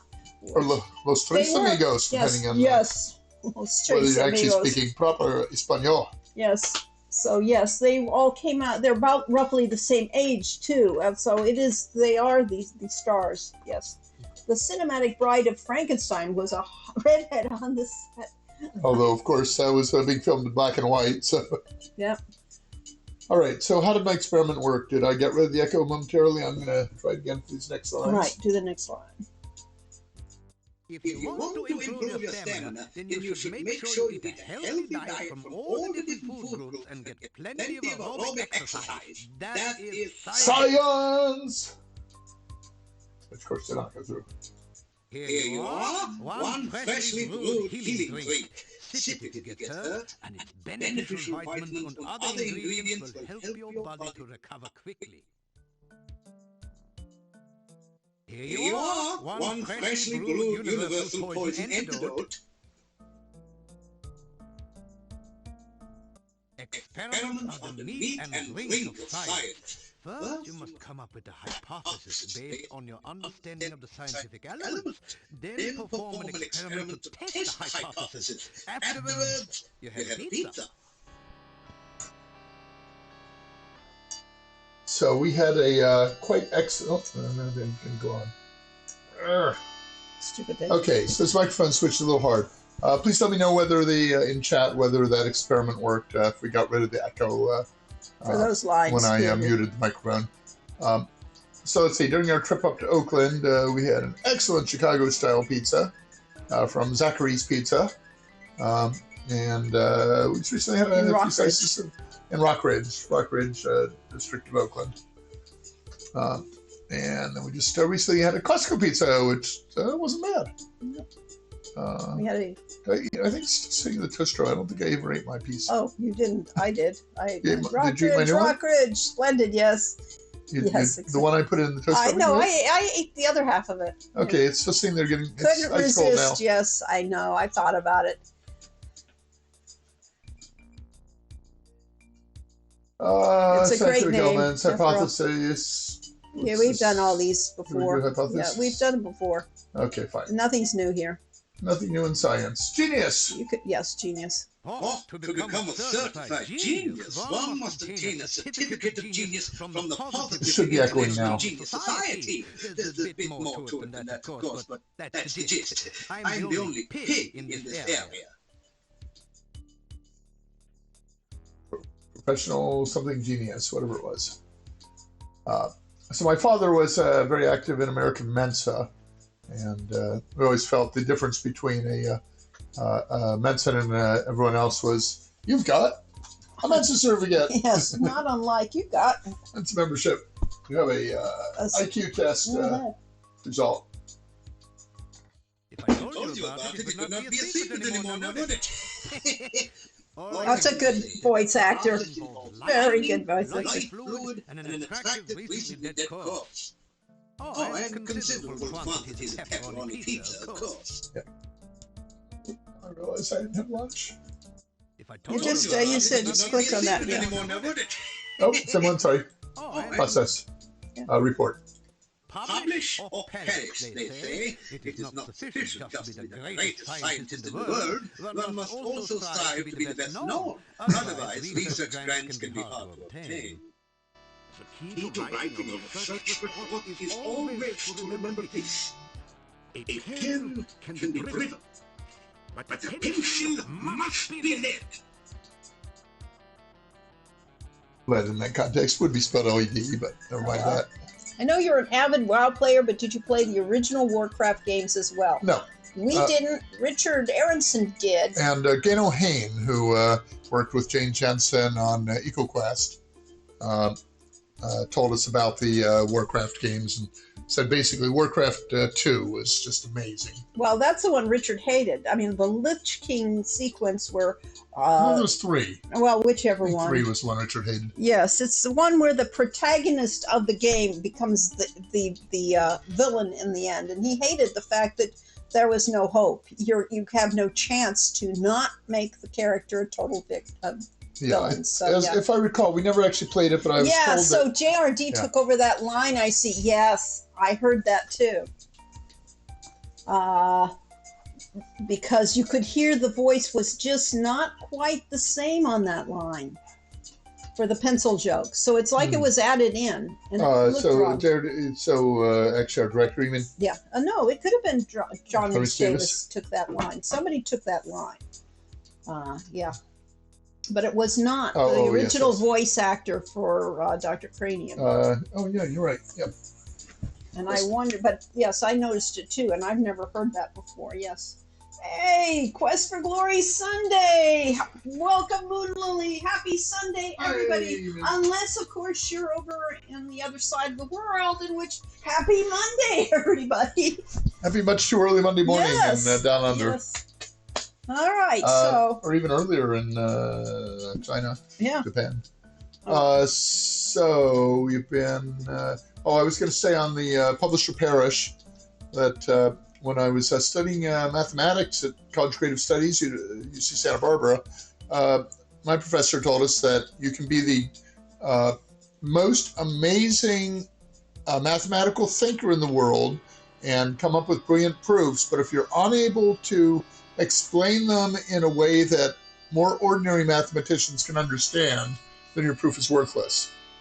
So communication was every bit as important as mathematical thinking and creativity. And likewise, that's what we would say to anybody who wanted to be in the game industry or pretty much any industry. Make games. No. No. Communication is that I don't care how good you are, if you cannot communicate, you will not sell. And so therefore, trying to, if you're taking college courses, take a communications class. Learn about that, because you have to sell yourself in this world anyway. And you have to sell the projects you're working on. Yes, exactly. And if you're not selling them, you have to communicate them. You have to let people know what you're doing, know what's going on, because otherwise you do it and then it's gone. Yeah. But if you can communicate it, it can last for generations. Yep. Centuries. Other scientists?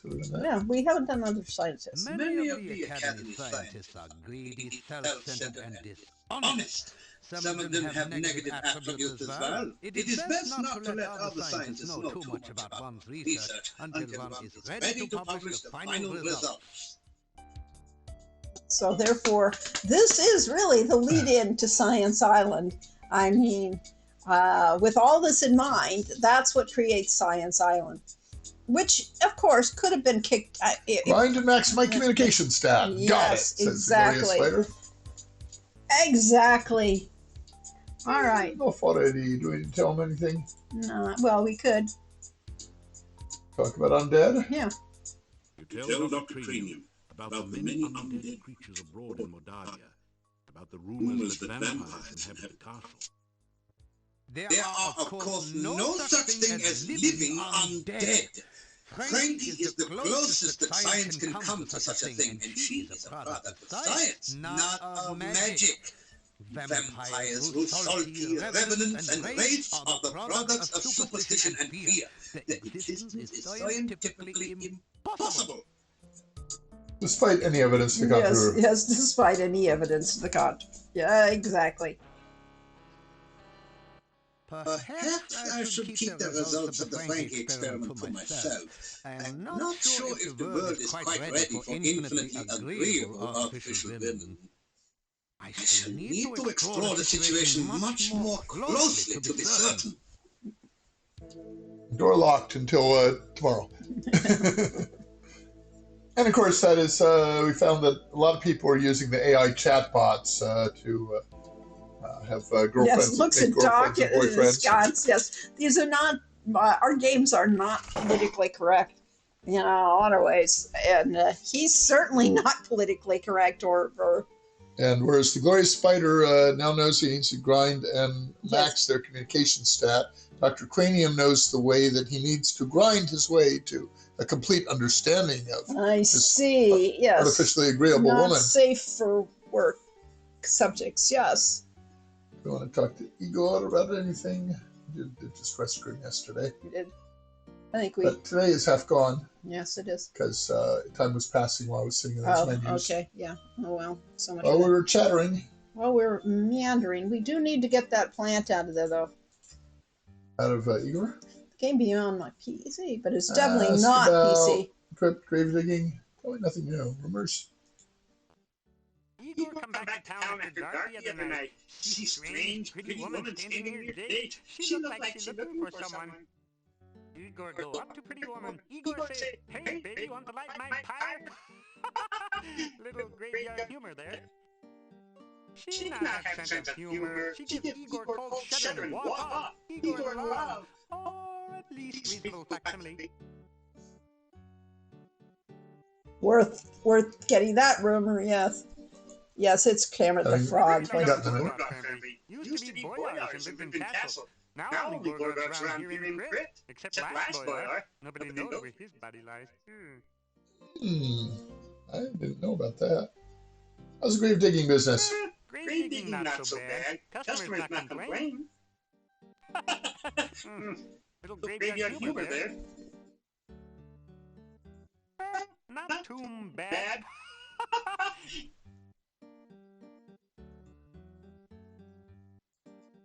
Gonna go exercise? I'm going to see if we can use the exercise machine. Before it was saying we had already used it too much, but maybe over another night it'll be ready for us. And we're at full stamina. This is a little too easy now. Ah, there's the cue. There we go.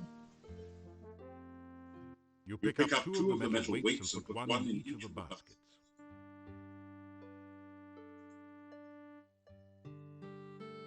Grinding our strength. Mm-hmm. Till Your legs are too stiff and sore to use this right now. when are we up to? It is now, it's about midnight. We got time to rest a little bit. Our stats. Our stats. Strength has gone up to 233. I believe the thing said we needed to get it to 250 in order to do the thief/rogue approach to retrieving the plant. Have a stamina potion. Rest for an hour. After some rest, Not enough better. 60 minutes. after some rest, Or Fozzie Bear. after some rest, Let's just max it. There after we some go. rest, Time is now, after 4 hours of resting. It's getting on towards night. Oh, we obviously didn't use the echo. We couldn't master the. there's only a certain amount of punishment your body can stand on any given day.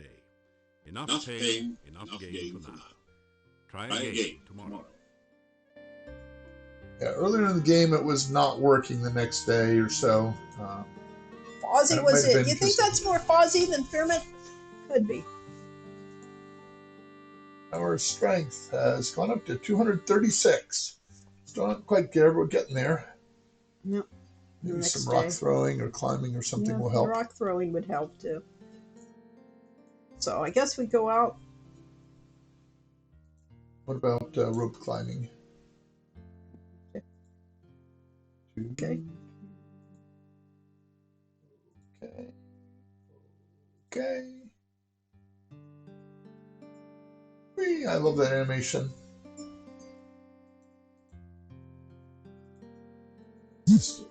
In case anyone's unaware, Climb rope.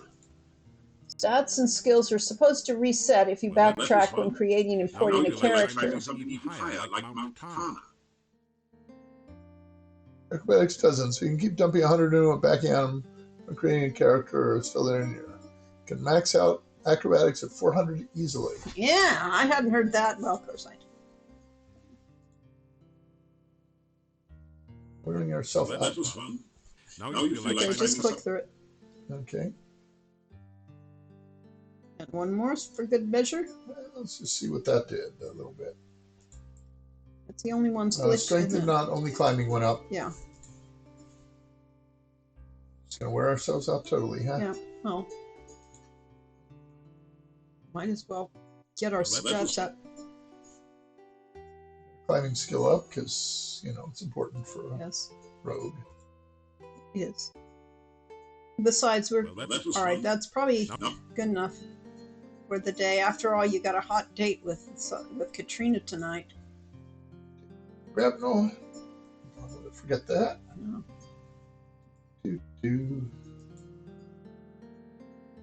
Yep. Raised climbing and lowered stamina. Any reason to talk to Chief Thief? No, today. This might actually be a relatively safe place to rest. So perhaps we should. It's getting toward evening. Igor's done.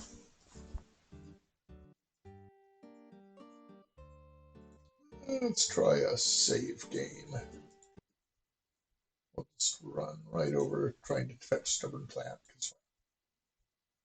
Replace, I should say date with Katrina, but oh well. Yeah. Well, we'll probably want another date with Katrina. Hex. You're going to go into the bad place? Yeah. Why? Because we have a reader hydration solution. Okay. And we promised someone that we would help Push the friend. dark one sign into the indentation of the door. It fits perfectly.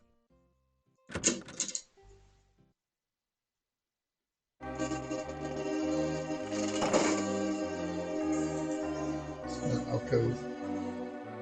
Good evening, heroes. Good evening. Could it be at last the famed black bird for which so many have been searching?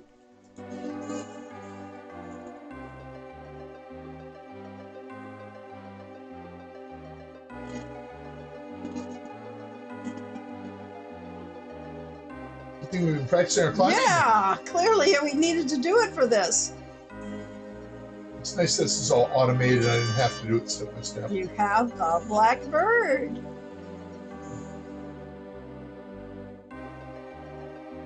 $50 climbing. Ah, okay, good to know.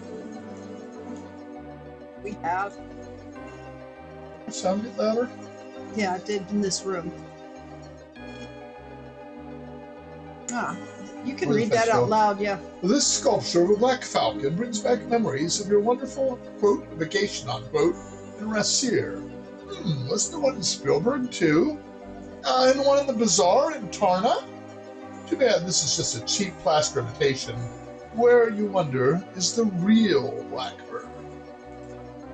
And why would we want a cheap plaster imitation? Let's turn the volume down. Is this Assassin's Creed now?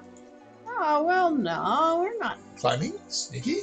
But we are? It's the rogue version. Let's see our character's face again.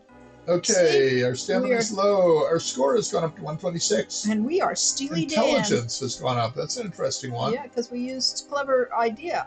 I guess. And there we have over there. Along with it. There's a vase in there. Okay, here is the strange thing. It's amazingly lifelike sculpture. Looks like a cross between a baby troll and a hermit or dervish. It fits the description of a domovoi, except that it's totally dried out and unmoving. Well, that just doesn't move me. Or it. Quest for Glory 1 gave intelligence experience with puzzle This points. looks like a Probably great the place to same rest here. for an hour, don't you think? Should be suicidal, but After some rest, you feel should be suicidal. I'm sorry, Well, go ahead. what's going to Quest for happen? Glory 1 gave intelligence experience with puzzle points. That could be. I wonder, given the botched teleport, was the hero's inventory destroyed, or did his luggage end up somewhere else? Well, I'm as I curious said, if the- my hat disappeared on our trip from Oakland to here. Yeah. If the Tarnan fake is still extant. Well, yeah, somewhere. Somewhere. We know where it is. I'm looking for a rehydration solution. You are. Let's try and use that on the desiccated Domovoy. To the floor first, good thing. very wet we are. Very wet and very alive. Good. Glad am I to be alive. Happy thanks I give. Be happy. Careful you should be here. Dangerous area it is. Feed the guard or destroy it to find the secret passage down. Luck to you. I left off. Okay, well.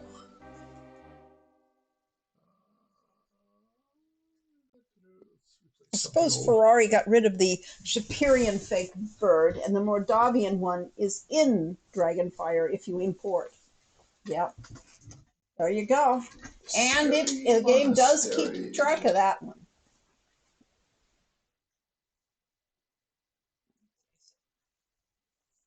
All right. All right. It said to feed that thing. What do you suppose it wants? This is a failure trap. Can you steal that vase? No, because it's part of the It thing. is a six-tentacled, octopus-like creature. I guess you call it a hexapod. Unless you like cats, then you might call it a hexapus. You're going to leave without going through the secret door? Yes. Okay. It is night. Retrieve the Dark One sign from the monastery door, then quickly step away before the hexapus can react. Really is a cool concept that you can import characters from previous games to the sequel, Yeah, we got that originally for the game Wizardry. which didn't do it right. Where are you going? You're not going here again, are you? I am, if it'll let me in.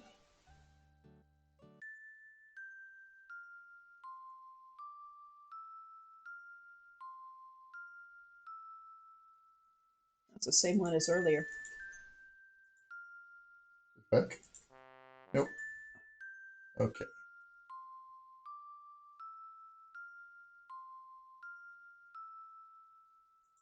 Look at the color has shifted to dark. Yes. We're at night.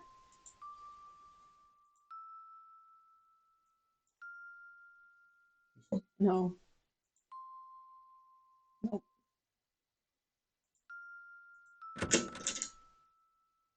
Unfortunately, the narrator opted for Greek rather than Latin. Otherwise, it would be a sexapus. No, that's what Dr. Cranium is making. Yeah. Thank you. Antwerp has now been processed. Yes. Yes. Let's identify something else. Does it have legs? Yes. Is it more than one? Yes. More than two? Yes. More than three? Yes. More than four legs? Yes.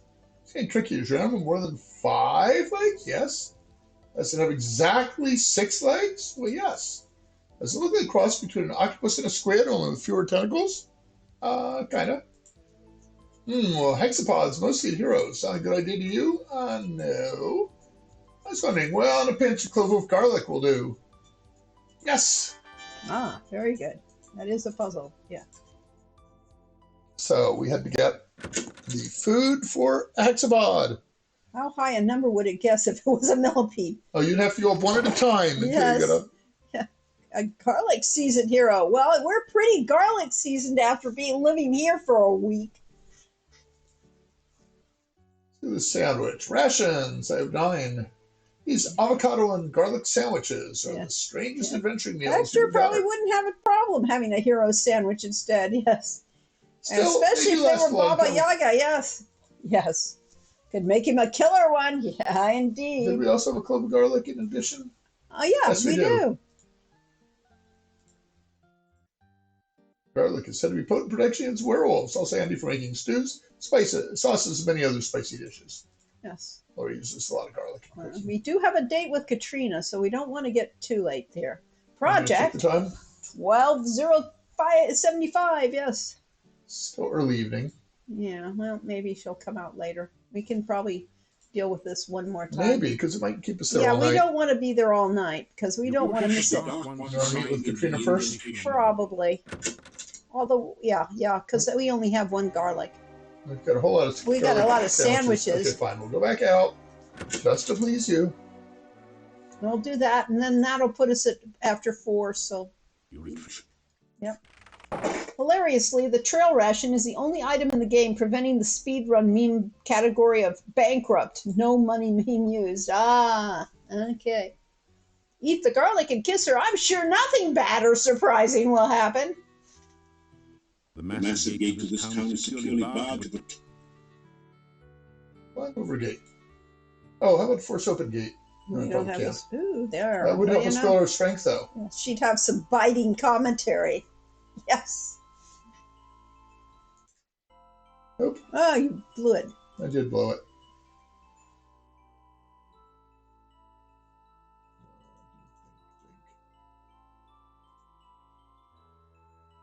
Greeter. It is nice to see you again. There are not a lot of heroes around here, you know. Flirt with her? Yeah, flirt with her. Or tell her. Oh, you will make me blush if you keep speaking like that. But I really don't want you to stop. I like listening to you. This is the wonderful way that Lori and I established our relationship. I talked a lot. She listened. Ask about girl. My name is Katrina. Remember? Oh, yeah. I mostly just work in the castle. That's why I can't see you during the day. Someone might notice I'm gone. Castle? No one is allowed in the castle unless he is invited. Maybe sometime you will get an invitation? I hope so. I really wanted to get to know you better. In a biblical way. About the date. Oh, I do want to see you again, but I'm afraid my parents will get very angry if they know I've met you. Oh, really, I'm not supposed to be up to the castle grounds. See, everyone ad libbed. Yep. I must go. Maybe we can meet again? It's too dangerous for me to come here again. It's so far from the castle. Maybe we could meet by the castle gate one evening. I'll watch for you there. Please, don't mention it to the gatekeeper. I'll get in trouble if anyone finds out I sneak out of the castle. They think it's too dangerous outside the gate. But I need to get out to see you again. Goodbye. Well, Watch her walk off before you think of doing anything else. Ah, well. All right. You make me blush, except I can't because I haven't had a recent blood infusion yet. And it's all makeup. Let us try to force the gate. You attempt to force the gate open. It won't budge. If you don't mind asking me, how come you couldn't get Katrina's voice actor for the 5 schedule conflicts? Yes, exactly. The voice actors the voice directors were different, and that's the casting director as part of that. So we did not get the same casting director or director for for 5, which is a shame because Stu was brilliant for this. You attempt to... Let's see how many times we can try to force it. You attempt... No. Are you going to get any? Do 5 in a row. Is my stamina dropping at all? No. No. So it's not probably just not allowing it. Yeah, I think so. Yep. No strength. No progress. No change. You definitely slip over. So you think that a date with Katrina is better than a date with a hexapod? Well, yeah. What's dinner? Yes. Well, we might have. What time is it? They might have automatically given us a sandwich. No, we did. Well, we might have eaten by now, but who knows? It is. All right, you could go eat. The inn's still open.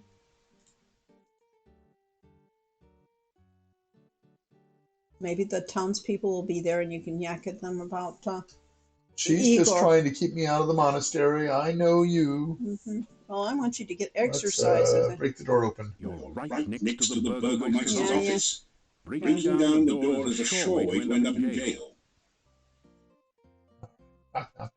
You hear movement on the other side of the door. Picking the lock doesn't work because it's barred from the inside. You hear someone moving the bar and unlocking the bolts on the other side of the door.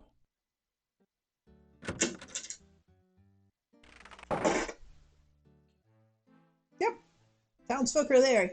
So Dmitri says the gypsy didn't really kill Igor after all. Then there's that one about the Easter Bunny. Wait, you didn't hear? That foolish gravedigger fell into a grave, and he was trapped by his own gravestone. He stumbled on a styrofoam cup.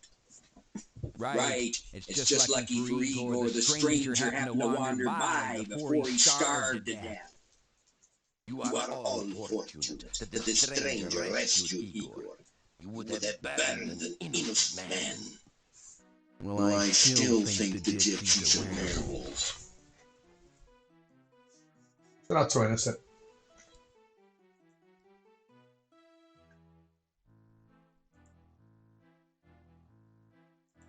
So you found Igor in the grave? This was talking about Gypsy's release. Lucky for old Eve, you came along. Otherwise, poor little Iggy would be dead. Well, at least he had a decent burial. Had his own hands. Little Little graveyard graveyard over there. I was wrong, but I still want to be prejudiced. Yes. Say you heard that the gravedigger returned to town unharmed? Did you know that the gypsy has been released? Were you aware of the fact that rumor has it that you saved both Igor and the gypsy? Pretty good rumors.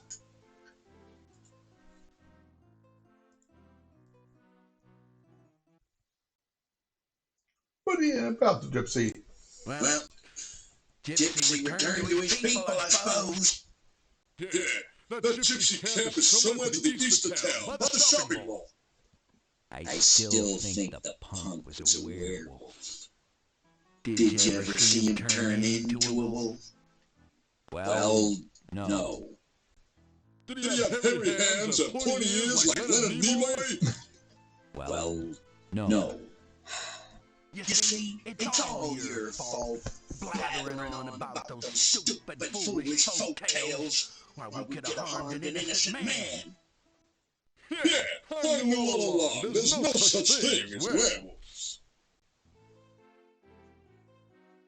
So, of course, Leonard Nimoy played Mr. Spock on the original Star Trek series, not to be confused with Dr. Spock, who wrote a best-selling book on how to bring up babies.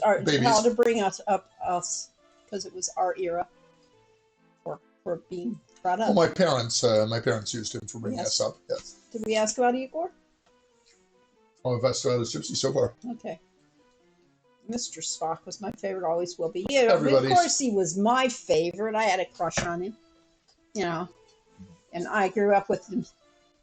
And in Man from U.N.C.L.E., we all liked Ilya Kuryakin better than Napoleon Solo. Yes, if you ever saw those, yes. Absolutely hilarious, these kids. They are, and, you know, and I wince every time I hear their puns and their jokes. And yet they're great. And knowing just how anachronistic they are. So, but they were all coming up with this in real time. So, yeah, so this is what improvisation's all about. Women and men had crushes on Spock. William Shatner up the wall, and women had more crush on Spock than on Kirk. Yep, exactly. Yeah, he was supposed to be the romantically calm, cool, no romance person. And that's actually what women like. Hard to get men. Yeah. Well, that's great to return to town safely and he can get back to his job overcharging us for those Fakakta gravestones. Fakakta? Yeah, he's even got full medical and dental. After all, the gravedigger was at work all the time, so to speak. A little graveyard humor. You were saying? No, I was saying that your opinions about what women want is, an expert opinion there. Of course.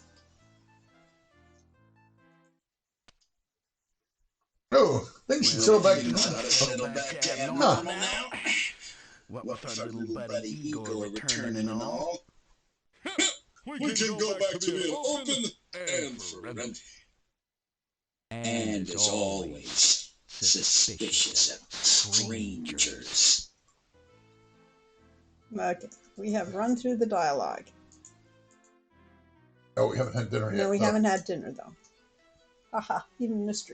Isaac Asimov wrote an article about it called Mr. Spock is Dreaming. Roast lamb garnished with red cabbage. Oh, and liberally flavored with garlic. It was very kind of you to aid Igor. It has been a long time since we have had someone as heroic as you in Moldavia. Forgive us if we have seemed so unkind to you. It is just that we have lived so long in fear. Well, that was one where the so unkind didn't quite work. Oh, we can talk to her now. Yeah, what do you know? When she walks away. Ask about name. Oh, that is right.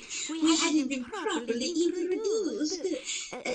Yuri, will you introduce us? This is silly. You met before. Still, it would be nice to be properly introduced. Please, Yuri? Slap the husband. I like that sigh. That's nice. Huh? My wife and keeper of the kitchen. That voice. Introduce yourself in return. So well done. I am very honored to meet you. Innkeepers? Yes, Yuri gave that long suffering sound at the beginning of it before he goes through this, which I believe that was Stu Rosen, our director, played Yuri. Oh, very well done there. I was very worried about the gypsy. It was just like those Leo Vientos who accused the wrong man. I'm so glad the gypsy is free. I don't know if gypsies are werewolves, and I don't really care. As long as they don't harm anyone, they have as much right to live in Moldavia as we do. Bella. Accent was off a little Don't there. you believe that, Yuri? Maybe. Well, when you see your gypsy friends again, you may tell him that Yuri and Bella will welcome him in town. No, I never said that. Oh, but you meant it, didn't you? You are a man of your word, after all. This is the Corey and Laurie show. Played out between Yuri and Bella. Fear is the next one. My husband Yuri doesn't like for me to talk to strangers. He thinks they may be dangerous. But clearly, you are not dangerous. You are a hero. And we need a hero here. Bella. Oh, Yuri, I'm just saying how welcome he is in Moldavia. What about Igor? I always leave a sopera for him behind the inn. He looks strange and a little frightening, but I think he is really a good person. He's always so polite to me. I'm not sure what he means by graveyard humor, though. At least he seems to enjoy himself. Doesn't get the jokes. Oh, funny. Let's see if I can talk to her. How about Lisa? I'll just give it again. Say goodbye. Everyone's too busy drinking to notice. Igor is a good person, or at least a good Muppet. A good, reasonable facsimile of a person. You've never seen so many locks and bars. It is very dangerous in Moldavia at night. We always keep things locked up when it gets dark. I will let you out for now. If you wish to return later this evening, just knock on the door. If you do not make it back by the closing of the inn, may you rest in peace. As opposed to resting with the bed bugs if you do make it back. But actually, maybe the garlic helps keep them away.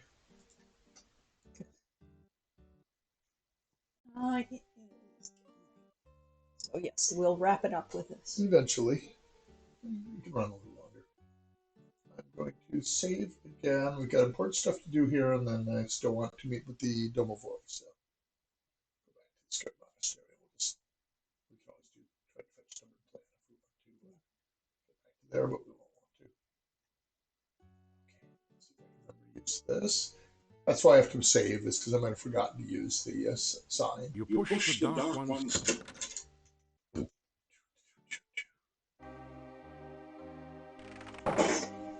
we got the blackbird, and we got the garlic. Hector the hexapod happily gorges itself on the garlic.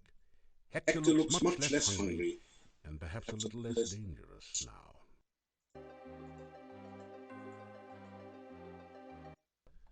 You can't get this log holder to move at all.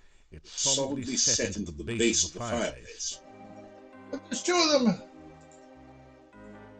course, if we take too long, the hexapod will get hungry again. Hexapod. all right. There is a cold feeling down here that chills your bones and sets the hairs on the nape of your neck on end. There is a musty Oh, we didn't need any spirits. mingling with the sickening sweet smell of decaying flesh. Welcome to your nightmare. Actually done the alternate path of dealing with Hector, of killing him before. I actually felt guilty about it. It's also way slower than feeding him. How did you do it? By throwing daggers at him and things? Takes like, what, 6 hits to kill him, I think? Or can you do that with a weapon?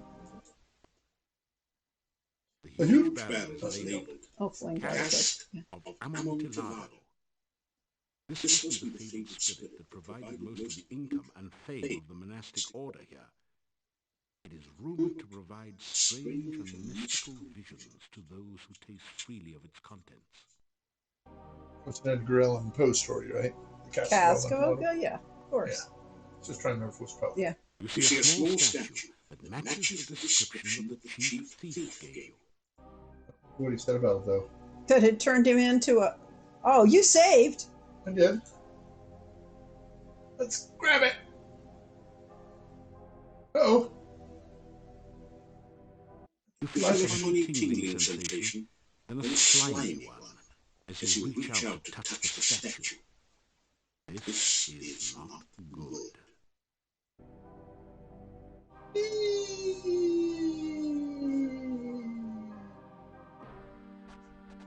Slug it out. Well, you have to admit, becoming a giant banana slug is one of the more unique situations in your adventuring career. It's also the last, so you choke on your own. Look at that slug. illustration Isn't that a of great the banana hero slug? as a banana slug. Yes, with wearing the Wearing the hero's jacket. Yep. Yeah. So you see Santa Cruz students Just leave it said there. that they didn't like their old mascot for their sports teams. So they had a vote on Yes, and what the new mascot what would the be. new, and the students all voted, and they said the banana slug. And the UC Davis Tried to people did not do like that because the Not alumni thought that was horrible. But I think they eventually issued an unofficial mascot. Yes, they tried to fight it, but UC the students kept fighting back. So, all right, we should have a garlic. Hector again. Okay. Go to the correct. Slug Hero's slime-eating grin is hilarious. It's all, yes, the slime-eating grin. It is all hilarious. It's, there was a lawsuit and the students won. Ah, okay, that was it. I knew it was something about it. Okay, now that, all right. Oh, we need to turn the volume down again. Oh, no, we No, don't. don't need to. Where? But we should, We next should- thing on the list of stupid things. No, don't, no, just keep the scary monastery. Let's All right, fine. replace it. All right. Okay, yes. And then drink the cask of Amontillado. Yes, that's of course the next thing. Uh-huh. You tap the huge cask of Amontillado. This is the strongest stuff you've ever tasted, assuming that you're not an aficionado of dragons. First game. Bottom drop.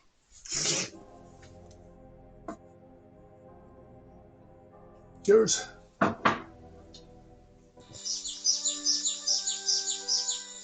Oh. Beautiful pastoral.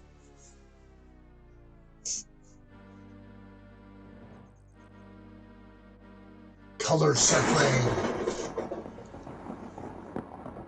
Animation. And we rip off Disney here! Major animation. Does look a lot like Fantasia, doesn't it? Man, you got a headache. Fortunately, the Dark One Rising seems to be just a vision, not the reality. Yet. Consequences Chernobog, of is that failure. you? Yes. Chernobog. Simulate I will. You pick up the roll of paper on the floor. It has the symbol of a drop of blood at the top and the inscription, Ritual of Blood. You can't read any of the other writing on it. How much extra did you have to pay Chernobog to wear that xenomorph head? It's a small battle. You've seen some pretty ridiculous things in your time, and that's certainly one. That's a Groucho Marx line. Yeah. Above the altar is the sign of the Dark One, surrounded by arcane letters.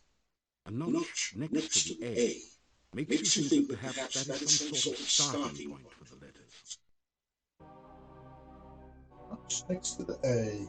Oh, it's not a very obvious notch. No, you can't see. You've got to So bring up. it's Alzuv.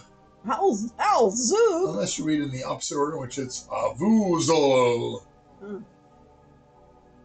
It's not a real puzzle? I don't think so. How about the book? There's a huge book on the altar. The binding looks like stretched human skin, with letters and markings written in dried blood. The letters spell out Necrophilicon. What could that mean? Oh, that's it. Something like the Silmarillion for of the love of death. There's something very, very wrong and dangerous about this book. Probably should save before you mess with the book. We can save right over that last save. Keep saving and saving. Well, it depends whether we screwed ourselves up over by drinking. No, we had to drink that. That's I know, important. we I mean, we got the blood ritual, so. Let's play with the book. Maybe I can steal it. The huge book on the altar looks fascinating. You could almost swear you saw it move. The title says Necrophilicon. Haven't you heard about this book somewhere? It's the Necronomicon in Lovecraft. Yep. Case and book closed. Maybe you should have judged this book by the cover. Made of human skin. Anyway, the judgment seems to have gone against you. In fact, they threw the book at you.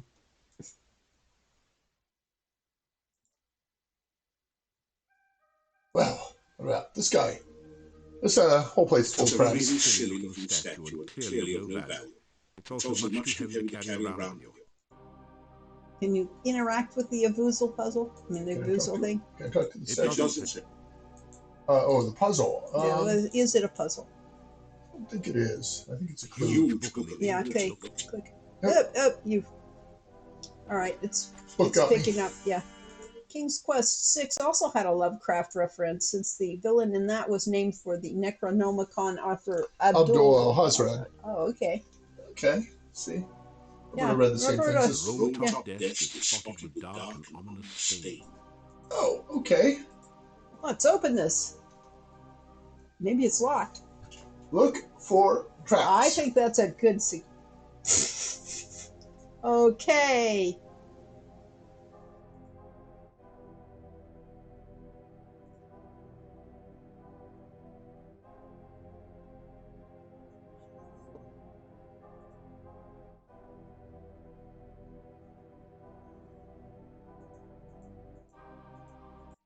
You rifle through the Mad Monk's desk and find the diary of Amontillado.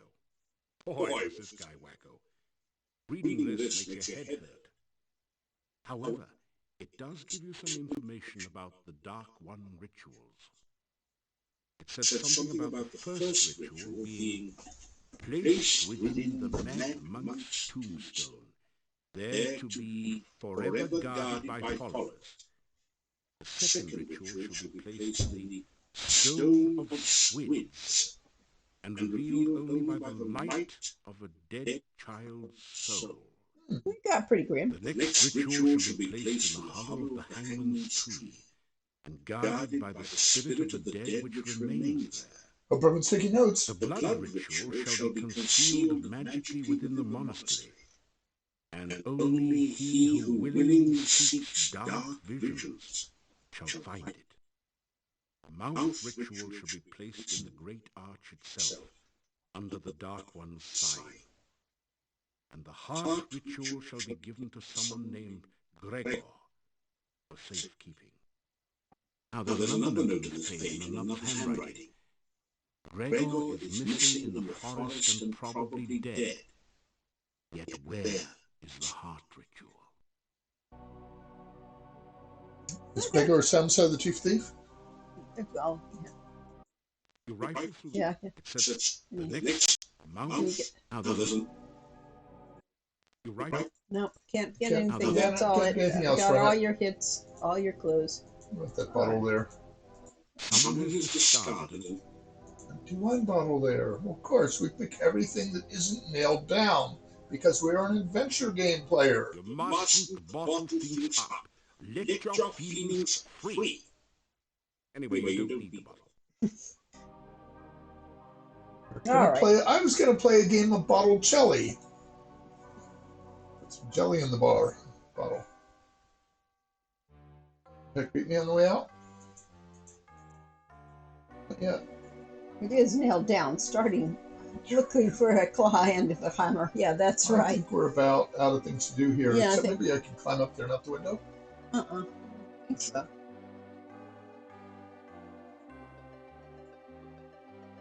This is not good.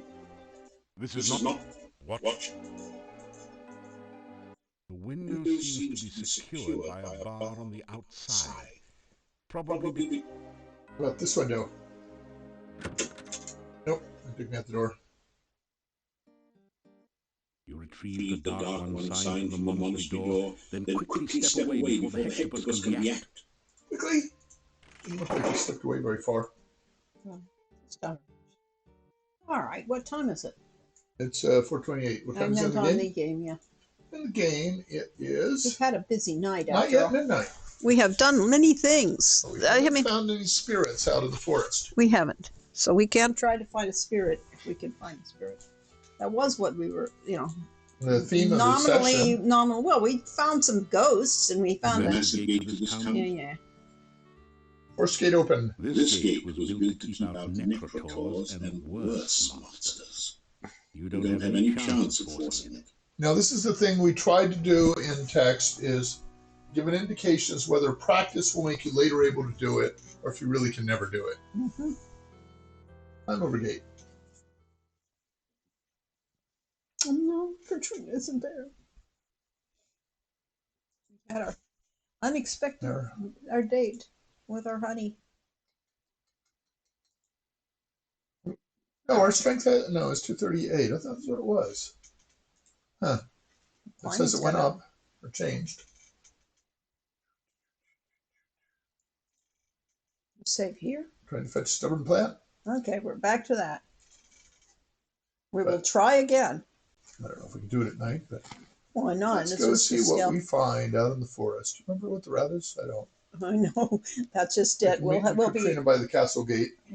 I don't think she'll meet. Well, it's the same night, so we should wait another night for that. Actually, we were supposed to meet. Oh, at midnight, we need to go back in and try to meet with the Domovoy in the inn. He saved his friend. Yeah.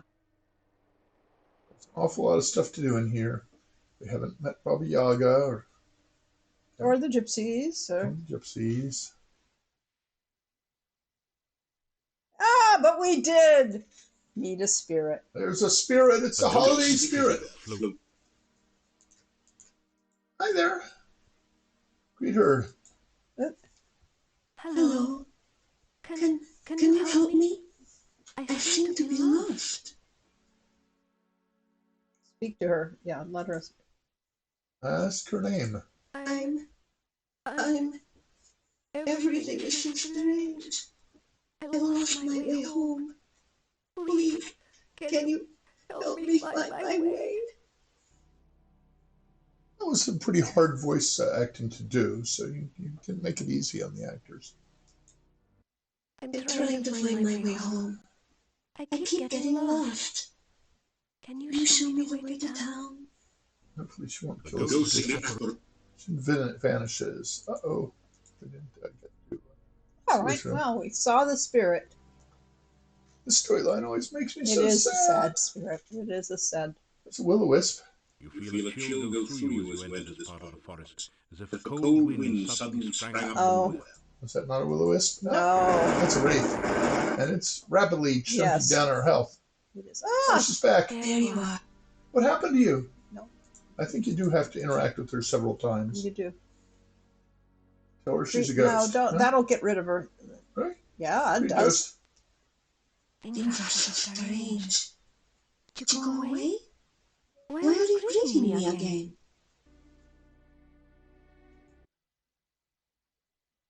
About home. I live in town. Somewhere in town. I've got to get home. Of course. I am looking for berries. The wild blackberries should be right now. I want to surprise my husband with a pie. It's getting dark now, and I need to get home. See, follow up that, you could ask her about her husband, maybe. Yeah, well, But she wouldn't remember at this I don't stage. think I have to tell her she's a ghost. Right now you can. Why are you saying that? Why are you trying to hurt me? I'm lost and I don't understand what's going on. What makes it also is that voice. Because she does sound sad and unhappy and lost. So Let's get out the ghost. Please don't talk so. I'd love to speak of the dead. The ghostly apparition vanishes. I think we should go back to I think town this and was this is designed it. that you have to see her Yes, three you do. times. Yeah. You can go back to town and we'll stop it there because we found the ghost. So rescue the ghost. that's okay. You have to, work She'll for be there this. again. Oh, she is. What do you know? I don't understand. Every time I try to follow you, I find myself here again. Why Why can't I leave this place? Why can't I go home? I ain't afraid of no ghosts. From this change. Everything is so hazy when I try to think of things. It's like trying to look at things far, far away. I should be able to remember my own home, shouldn't I? This is event-driven text, so we're at the same location, same character, different dialogue, because the game remembers that you've talked to her before. I can't remember. I can't even think of my own name. What's wrong with me? First, Every time I try to go anywhere, I keep returning here.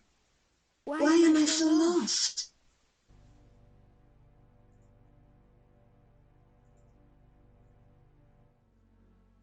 tell about ghost. No, it can't be. No. The ghostly Apparition vanishes. large deciduous No, I thought maybe those were flowers. Let's see if we can avoid the Okay. wraith. So, yes, you don't go north. See whether we have enough strength to. No, we should go back and then wrap this up. Okay, heading to town. You're getting tired. After all, you're getting tired. So, yeah, the voice actress is very good at this. She really All the sounds... voices in this. Yes, but Kathy Ann Bloor.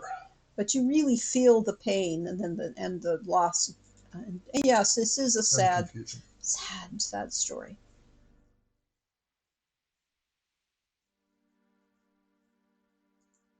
He went grim.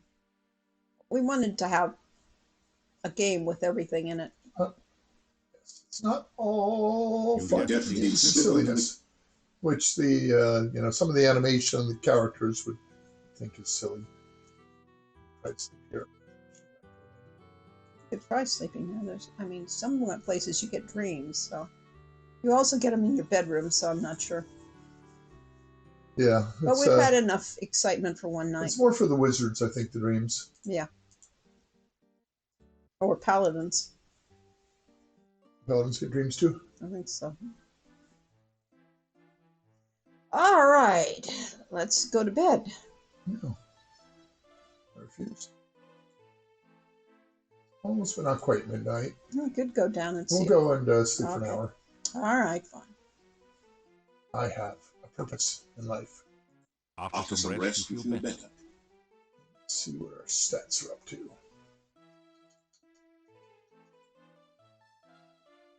Vitality has gone up. Nice. This will give us more health eventually. Yeah. Climbing has gone up. Steely Dan.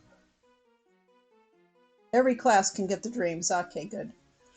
A lot of people credit Gabriel Knight for making adventure games more serious, but Quest for Glory always slipped in some pretty serious story amidst all the humor. Yes, we did our best. I'm trying to save over. Anything? Okay. Ghost story?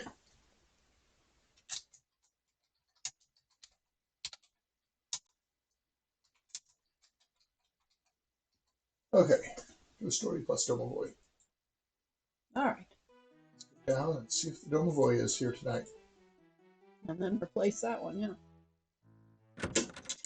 Yep. There he is. You see that the Domovoy is here again. Fans have even restored the untriggered third Cat Hattie dream in the game. Okay.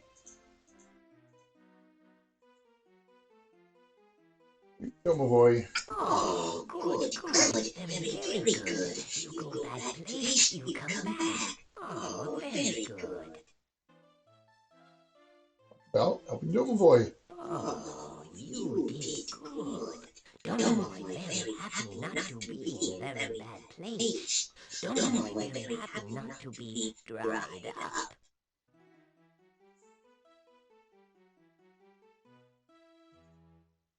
What you got to say to me? Ask about Domovoy. Oh, happy am I. You help me. I help. I help you help others. You be any big hero here. Plenty big. Many hero things to do. Well, help. Bad place, Domovoy all better now. Bad place, Domovoy now live in Burgomeister's place. Maybe good luck to Burgomeister.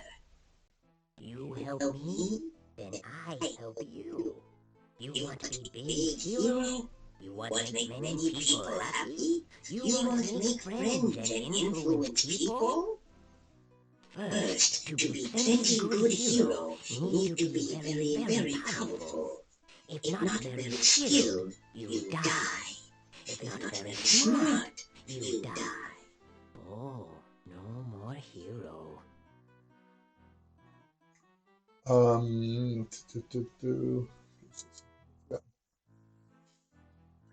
Let's see, the secret's third ringing. Let's go to the inn.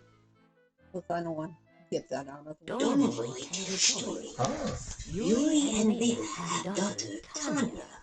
Lovely daughter, laughing daughter. One day, Tanya taken away, all because of a doll. Oh, I know. We're playing The Seventh Guest. Yeah, doll. Yep. Ask about the doll. One night, Tanya get beautiful doll. Tanya not had doll before. Tanya loved doll very much. Bela very scared. Where doll come from? Yuri very scared. Give doll to Tanya. Take doll away. Make Tanya very sad. Bela hide doll in cabinet. You take doll. Tanya love doll. Maybe you help Tanya, No talk Bela. No show Bela doll. Make Bela very scared. Make Bela very unhappy. You take doll. You take doll doll to Tanya someday. Someday, you very powerful hero, you take a doll to Tanya. Suggesting it's not quite so easy as giving a doll to a child. So I did this out of order. Let's learn more about Tanya. Tanya, sweet, sweet child. Tanya like everyone. Then Bela had a dream. Dream Tanya taken away. Bela very scared.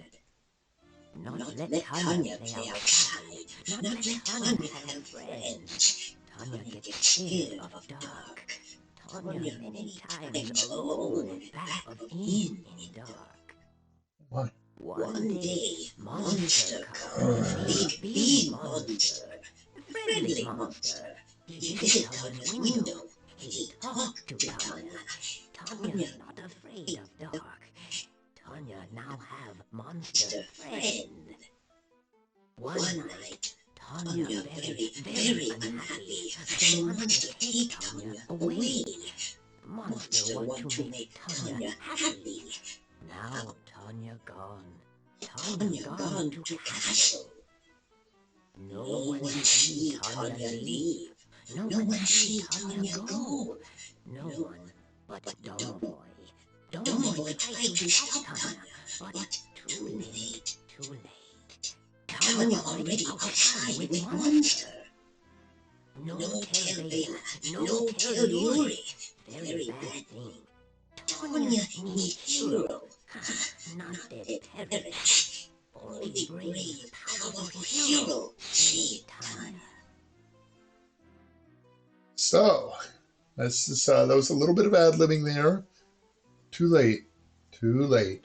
That's what a great voice actor feels the character, knows the context of the story and says this would add to it. And it does.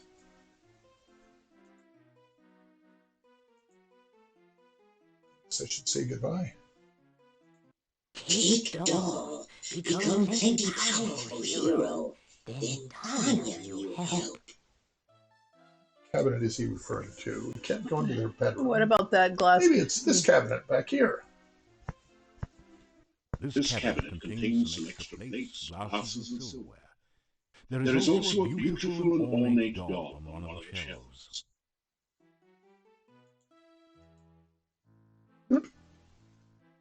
Got it? You got it.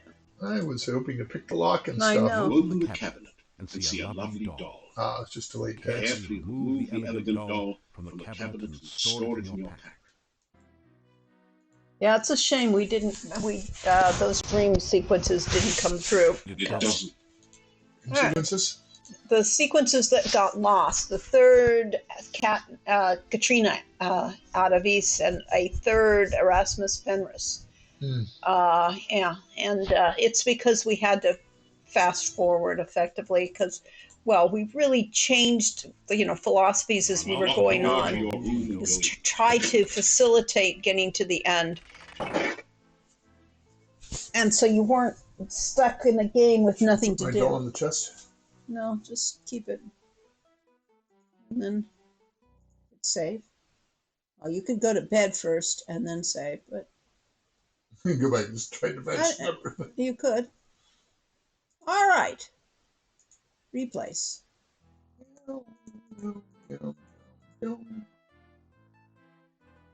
And you could sleep the rest of the night away after this very busy night. We a commercial. No commercial breaks. Awaken as the sun begins to rise. Okay, so you could save. Save No, over my save? you could. I didn't do that. I mean, I saved before just in case there was a dream or something. Yeah. Okay, place that, and we are done for today. So, new storylines. We've learned about Anna and the Forest. We know, of course, that Nikolai has been looking for his Anna. But, of course, she doesn't know she's Anna. And we don't know if she's Anna. I kind of suspect it. Yeah. Ash Lancer, Q54, and well, Hats we Racers suspect everyone and everything, after all. Yes. Are you suggesting we are suspicious? We are suspicious people. From the land of the living? Or yes, shall I not? And you should go to full screen for us. Webcam. Boom. Boom. And boom. Webcam. Okay, there we go. We're Yes. back. Well, I'm terrified. we will be back next week streaming. So learned more about the Domovoy, learned about We Tanya and saved a Domovoy. Bella and Yoris. We fed a garlic to a Hector, and we had a weird vision. And we had a date. And we had a date. How about that? But because of those teen magazines, we did not kiss on the first date. Yes, we did not kiss. Cause we plan to be back next week. Yes. Knocking on wood. That would be December 14th, another Sunday at 2 p.m. Pacific Standard Time. We will begin. Yeah, what's our And we hope that all of you will be here and that you'll bring one or two friends each. Yeah. All right. So that, we go the 14th. We'll us. be there. We'll be there for Yule. Yeah, right at Yule. 21st is Yule time. We'll be there. And the 28th is between Christmas and New Year's, so we might as well be here. And maybe we'll be able to finish off this game so we can go there for 5. Yeah, we'll be here for a Yule celebration for everybody. Let's give the link to the Patreon once more, because anyone who is not already a member of our Patreon can and join. Yes, thank you all for coming. We really enjoyed this. But I had a point here. I know you did, but my point is that you can all wish Lori a happy birthday by signing up for our Patreon, which is full of her art and our discussion. Also, you'll find and it her on readings of By the Book. Yes, and you can find us on Facebook. So join you. Thank you for the happy birthdays. Yes. We have links on By the Book. By the Book. Come on.